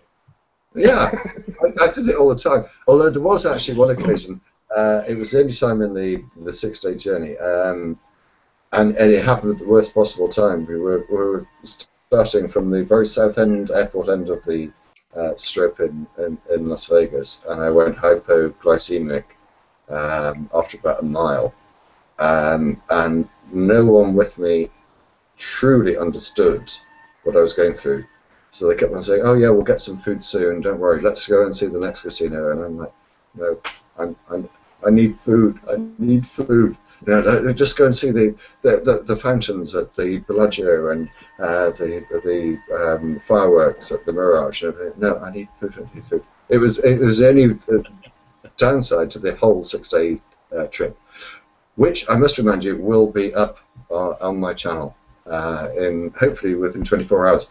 But a couple of announcements I do want to make. You're really skirting the issue of what that sound is. This is an appeal. No, please, this is so important because I got so much grief at Salt Lake City at the American Atheist Convention. It's the issue about where we post these shows, and I got asked time and time again about getting them onto iTunes. I put my hands up. I cannot do it. I have spent literally weeks of work trying to get iTunes to work. I don't know whether it's just me or whatever. I don't know. Other people have tried it as well and have tried to help me out. It's not working. I'm inviting anyone out there that enjoys the show, who knows how iTunes work, to take on the responsibility of posting our shows onto iTunes, because I've given up. I've wasted too many hours. So please, an appeal to anyone who wants to support the show by posting these videos onto iTunes. That would be greatly appreciated. All you need to do is send me or anyone, if you in fact send a message through the Magic Sandwich Show website, www.magicsandwichshow.com, or through Skype or whatever. If you're happy to take on that burden, please let me know. Actually, that was I thought there was another announcement. I think that's the only one I had to make. And in the meantime, if you want a recording of the show, you can mail in a self-addressed stamped envelope, and we will send you a audio cassette. Please be specific as to which episode number you're looking for. I wonder how many people still have those machines. What you can do, if excuse me, if you just want it on an MP3 format, audio format, you can actually go to the Magic Sandwich Show website, podcasts, and you can download audio files from that. But I'm told that apparently for some people, audio files is not good enough. They need it on iTunes. So again, I send out that message. Okay, should we start wrapping things up? Are there any other questions that people have seen that they want to address before we wrap things up? I would like, just very briefly, there's several people that are mentioning the comments or the conversation that Thunder and I had back and forth. I don't know what it is about what I've said. I've been very, very clear that there is, in fact, a desire for multiple approaches. I didn't say that Thunder was only good for entertaining atheists. That's twisting what I said. What I'm saying is that, and I said I'm glad he does what he does, and I said I'm glad that it's very informative and educational, which is what they said as a retort to what I said. So I don't understand how we are in agreement, yet somehow you're disagreeing with me. I do think there's a need for multiple approaches, and it's not my personal experience. And someone said they wanted to see data as opposed to just hearing our opinions on it. Well, it's a talk show. This is about opinions. But I do have data. I do have hundreds and hundreds and hundreds, and I almost said thousands. I'm pretty sure I could provide thousands of emails of people who say that this has helped them. So I'm not saying that his is not helpful. I'm saying that I know mine has been, and I do have data for that. And then finally, as far as the but Dave, the thing is that you need both sets of data to say that yours is more effective. I said that mine has been effective, and I know that mine has been effective. No, you said that yours was more effective, that yours was a better way of doing things. I do. That's why I do them, Thunder, and you do things your way because you think yours are more effective. And I don't want to get on this topic of honesty with you about what's honest and what's dishonest, because you've actually been took my words out of context before on your own video, which was dishonest. So don't sit here and act like honesty is number one for you. All right, well, stop. Sorry. No, I'm going to stop. No, really? I'm going to stop both of you there. This is not the show for such discourse, please. I think that I will dress up probably the majority of the panel and the viewers, that there is room for divergence in approach in dealing with issues that we all agree ought to be addressed. And I'm not going to claim that one approach is better than another. I don't know what the right approach is. I take my own style. Aron, in his wonderful videos, takes his, Hogtie, similarly, Thunder, and David. There is room for all approaches, and no one is saying that anyone is better. Okay. Someone did desperately want to come and join us, and I think they just have. So I know, Thunder, you're jumping at the bit there, but I'm sorry, I'm going to take our only caller today, actually. Are you with us? Maybe? You are indeed. How are you? Existential at best. Okay, what have you got for us? Sorry. I've slightly lost track now. Sorry. Oh, don't be that. Yeah. Honestly, I've met everyone on the panel, and don't get. Well, actually, I haven't. I haven't met. Hogtie is the only person I haven't met. I think I have. Yeah, I have. I've met everyone else on the panel. There we go. And trust me, not like you're not invited. there's no need to be worried about meeting them. So, what have you got for us, sir? Well, it was some ideas that came to me earlier on in the conversation about our approaches to discussions and how productive things are. And I recall having a public-ish debate with my university, and the opening statements from the theist, it was just the usual spiel of Nazis were atheists and atheists kill people and atheists have no morals and stuff, and it just struck a chord with me and I couldn't contain myself. And I have a few issues, but I suppose it's too late for all that, but I'll keep to this one.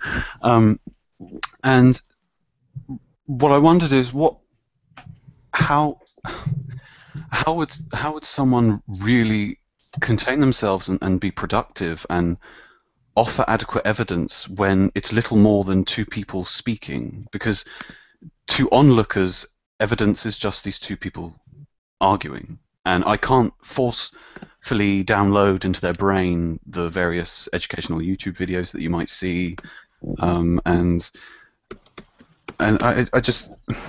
I also have an issue with everyone always believes they're right, but how do you know you're right, although you still believe you're right, but both of them can't be right? And it's a strange philosophical thing. And because God has revealed it to me in such a way that I can know it for certain. Before Aron just said that, I was going to invite Aron and both David, who I know have other obligations that they have to get to. Please, at any time, feel free to leave. But if you want to stay and discuss the issues, then please do. I'm sure that Hogtie Concordance and Thunder Concurrent, if you're not here. But if you do want to stay, please do. Aron, you did. Oh, you are going to bow out. Okay. Yeah. You're done. Okay, can I just say before people go that I'm a really big fan. Don't worry, it's only Aron and David that may be leaving. I know, but I'm a really big fan of everyone, and I'd like to offer some. Oh, don't give any brown nosing to Aron. I'm going to kick him. I'm kicking him now. You've improved my life. Bye. Yes. Oh no! I think I've just blocked him forever. I can help you unblock him. I think I'm recovered from that. Okay, David, did you want to address that? I know that you've got other things that you would need to be getting on with. If you'd like to leave, please do so. I'll obviously leave with our thanks. I do. I've got a few minutes that I can stick around, but very, very shortly. Address this one, and then I'll well, if you would for me, could you just briefly restate exactly what you want me to respond to? I know you said a lot there. Specifically, yeah, sorry, I kind of my train of thought crashed a few moments ago. It's basically a lot of thoughts I've had over what's been said. It's just situations where I find it difficult to communicate with people, and much of the discussion seems to be implying how we behave for the sake of the audience. But I'm very concerned with the people who, like myself, as they're trying to discuss with me in front of other people, and oh god, and it's how would one contain oneself when it's just we've spent years studying these conversations and we've heard all the same things before, and I often get told that I'm closed-minded, I never change my mind, and I always think I'm right. But everyone thinks they're right, and how do you express that you think you're right and you're right? Okay, so I think I understand where you're going. All I can really do is speak for me and how it's been beneficial for me. I've had apologists call into my show, come onto my show, write emails into my show, and we continued the conversation over several months, and now they are actually part of the atheist movement, and they are activists with us because they were open to the evidence. There are people that aren't even open to the evidence. They're not open to anything. And so I think that the best advice I can offer personally is that sometimes it's not just about you getting across your point. When you realize that they are not interested in your point and that they're sitting there with their ears plugged in like a presuppositionalist, you may have to step back from necessarily convincing them that you're right, and instead move it to a lower phase of just asking them questions. Why do you believe this? And why do you think this is true? And what evidence do you have to support that? And moreover, not just why you believe it. You're allowed to say that your own personal experiences is why you believe a certain way, but that can't be why I believe. What do you have demonstrable to show me? And so when I get to the point that I realize talking to this person is like hitting a wall, I begin to ask questions, and they start to realize with their own words that what they're saying isn't always as logical. And I have made an effort to ask questions, but it's always the same evasive word soup replies, and they always seem to be proud of their sort of I understand dishonest nature, and I'm very concerned with how people can I put words in your mouth? They seem proud of their certainty, and these are the people that at the same time accuse you of not being able to change your mind. This is a hypocritical, contradictory approach. Do you not agree? Yeah, totally. And I often have some conflicts with my father, and he I mean, we never discuss anything because it always feels like, to an onlooker, we're just two people shouting at each other, conflicting opinions. Let me say when you know in yourself that you've studied something and you've gone through your own journey or whatever, I just get a bit shaken with a kind of intellectual rage that I can't download into their brain. I know that David. What I wish they knew. I'll let David go first before I give my rant. David. So probably the overall point as to why I think this diplomatic approach is so important and why I push for it so strongly is because I don't try to win over people in a single conversation. I want them to be open to continuing to talk to more and more atheists. I want them to be open to continuing to talk to me. And if every time they turn around, someone is blowing up at them or calling them delusional or calling them batshit crazy, they're going to start to think, I don't want to talk to atheists because they're so mean to me, even though we all may agree that what they're saying is completely ridiculous. So the most important thing I can leave you with from this diplomatic approach is to leave the door open. And when they do have questions, they will come back. And let me give you a very, very short, specific example. I had a pastor on my show a couple of times, and I won't tell you which one it is because it's not important. He went through a lot of issues. He went through a lot of personal issues. He started to drink a little bit, not anything ridiculous by our means, but he did start to drink a little, and his wife flipped out on him, and he had a gun with him, and he got pulled over, and then his wife left him, and at 3 o'clock in the morning, intoxicated, with depression setting in and his wife leaving him, who do you think he chose to call? He chose to call me, and when he chose to call me, he said, David, I'm calling you because I know all of the Christians I know are going to judge me. And because I had left that diplomatic avenue open with him, we were able to talk and be understanding. And I can't say any more about his position right now, but I will say that it's important to leave them knowing that you are a safe place to come when they do have questions about religion or about life in general. I'm inclined to agree mostly. It's just there's an apparent conflict between specific examples of conversations with people and they come to you and things, and with diplomacy in my experience. I'm sorry to interrupt you, but can I just throw in this, and this may be relevant, I don't know, I hope it is. There are some people that it is utterly impossible to persuade out of their position, and you have to appreciate that as well. And given David's wonderful example, I feel somewhat embarrassed by using such a trite example as I'm about to use. Many years ago, when I was at university, I spent too much time in a local pub called the Happy Return playing pool. And I kept on playing this particular person who just simply didn't understand the rules, even though they were printed on the wall next to the pool table. And there was one particular shot that he was going to take, and I said, no, you can't do that. He said, why not? And I said, it says it in the rules. And I took him over and literally, with my thumb, my finger underneath them, read out the rule. You cannot play this shot, blah, blah, blah. And he looked at it and said, no.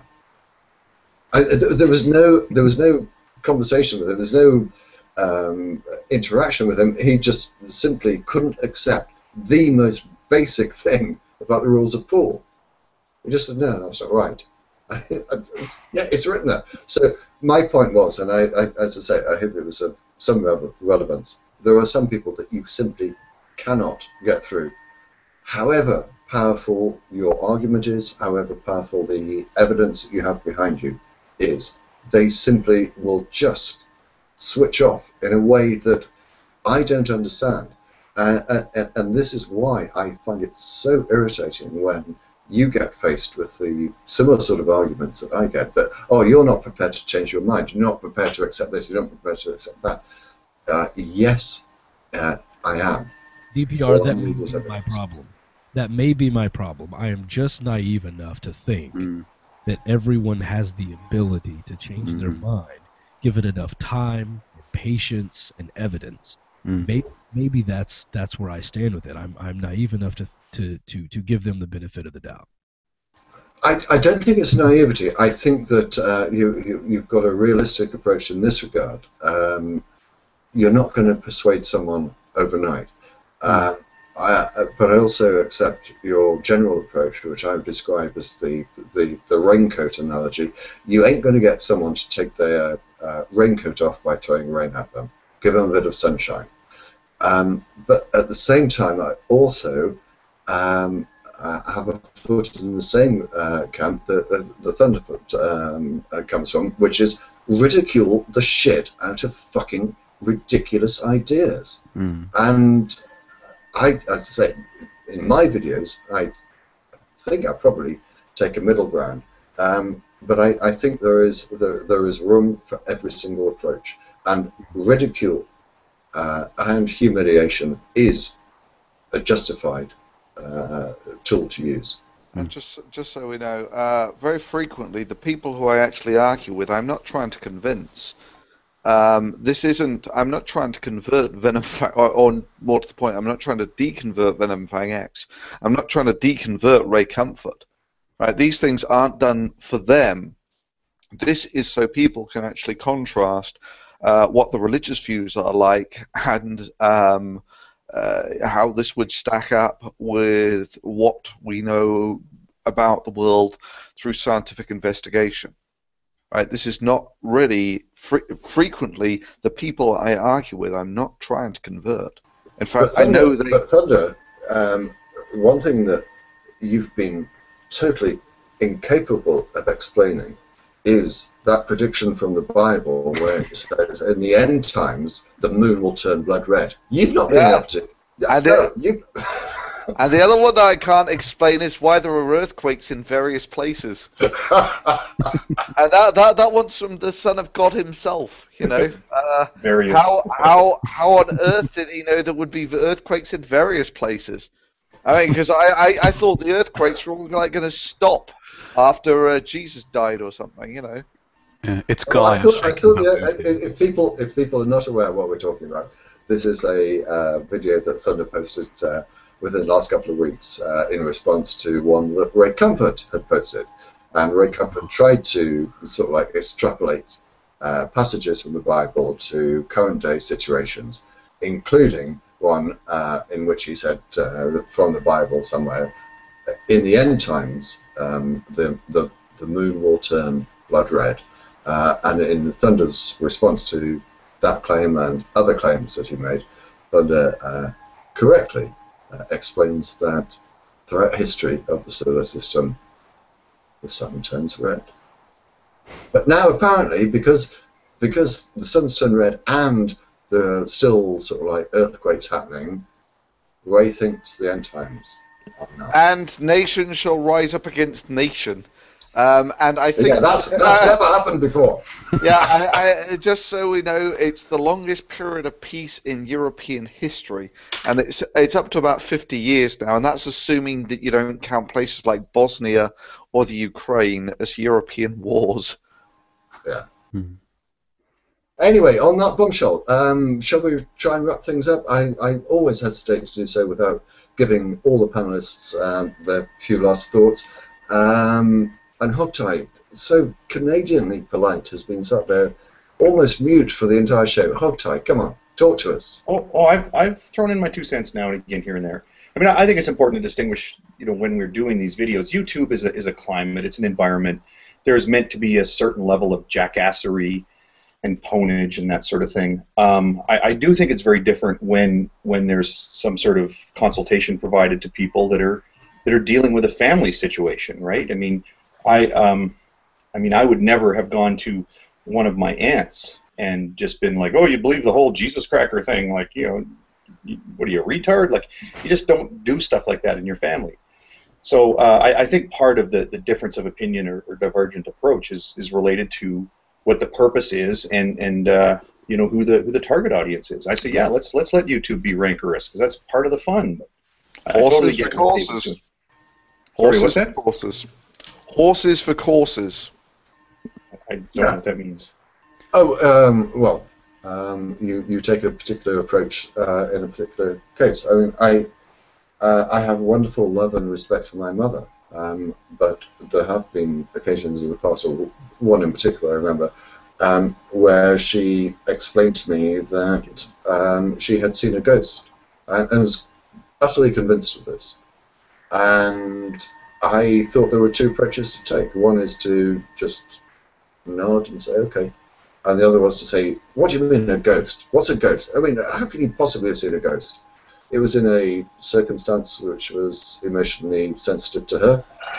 And I thought the latter approach, or the approach of just sort of like nodding, was the best one.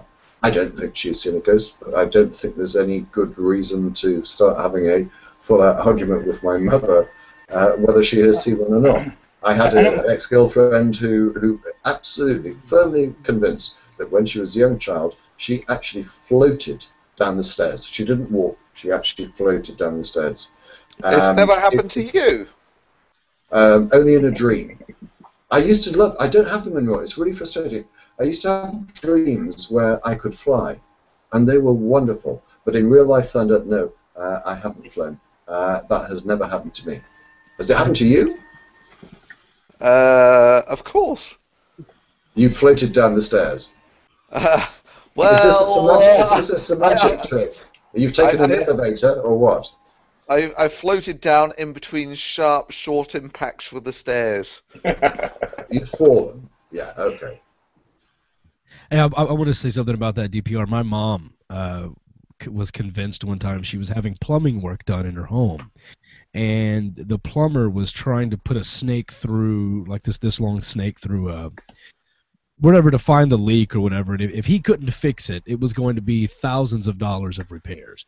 And so he came down and said, I can't do it. She said, can you go give it another shot? Can you go try again? I really can't afford this. And so he went back up on top of the house and was running this machine down, this snake machine down through the pipes. And she said out loud, please, God, I can't afford this right now. And at the moment she said that, he broke through and all of the toilets sort of leaked and flushed and everything was fine. He was able to unclog her pipes. And she's telling me this story on the phone as if to say that she believes God helped him, gave him that little extra push. And so I immediately I get angry when people say things like that, because of all of the things that you assume this God ignores. All of the starving children, all of the cancer, all of the earthquakes and tornadoes and horrible suffering, and that makes me angry. But again, I thought to myself, do I scream at my mom, you crazy bitch, that is insane? Of course not. I'm not going to say that to my mother. So what I said to her was, I said, Mom, do you actually think that God helped him with your plumbing? And her response was, I think God gave him that little extra push. He knows that I'm struggling right now. And I said, and are you okay with the fact that God helped you with a plumbing issue, but lets children starve to death and die of leukemia on a regular basis. And even at that, God didn't really help her with her plumbing issue that much. Like, how much did the plumber cost her anyway? He could have saved her a few more bucks if he'd have just blew the lines clean himself. Like, he's the creator of the universe. Like, exactly. Help us out a bit, you know? Right. The way I asked that resulted in quite a long pause of silence, and then she said, well, I never thought about it that way. It makes me sound a bit arrogant. And I was like, well, I'm not really addressing you. I want to know if you think God is really picking and choosing and decided that your plumbing was more important than the next starving child he could have saved. And she says, sorry. She says, I don't really want to talk about this right now. Mm-hmm. She later sent me an email with all sorts of questions, and she's struggling with that. She struggles with the problem of evil and the problem of a personal God helping her with plumbing and stoplights and job interviews, yet ignoring actual problems in the world. And I think I've left that door open, and she's willing to continue the conversation with me when it comes to I think this is actually perhaps an interesting point, because I recall an occasion many years ago, someone that was in the same rowing team as me, whose name was Tom. I remember having a conversation with Tom in a pub, and he was very religious, and the topic of religion came up, and I expressed my views in a fairly delicate manner. Tom left the pub shortly after that, and subsequently I was told that he had gone back to talk to his preacher on the phone because his faith had been so rattled by the fairly innocuous observations that I made about his religious beliefs. And I felt absolutely gutted. And this is the thing. When you're dealing with someone on that personal level, a one-to-one relationship, and you realize that you're really having a profound effect on their beliefs and effectively their personality, it's really quite troubling. But when you come on and make a YouTube video about how ridiculous religious beliefs are, it lacks that personal element. And maybe this is sort of like at the core of what probably isn't a disagreement between David and Thunder about the best way to approach. But David, you're dealing with people on an individual level when you get them on the show. But Thunder, you're addressing a mass audience, and there isn't that individual element, personal element to it. Would that be a fair comment? I think so. I think we have different audiences. Yeah. Are you still with us, Thunder? No. Yep, I'm still here. here. Yeah. Okay. And again, I think this is why I think there's a suitable approach. For some reason, one of my fans is really going ballistic. I don't know whether that's coming across. That's what it is. My computers are look like they're about to crash. But maybe you need to start praying. You know, maybe you can take a little time off from saving starving kids.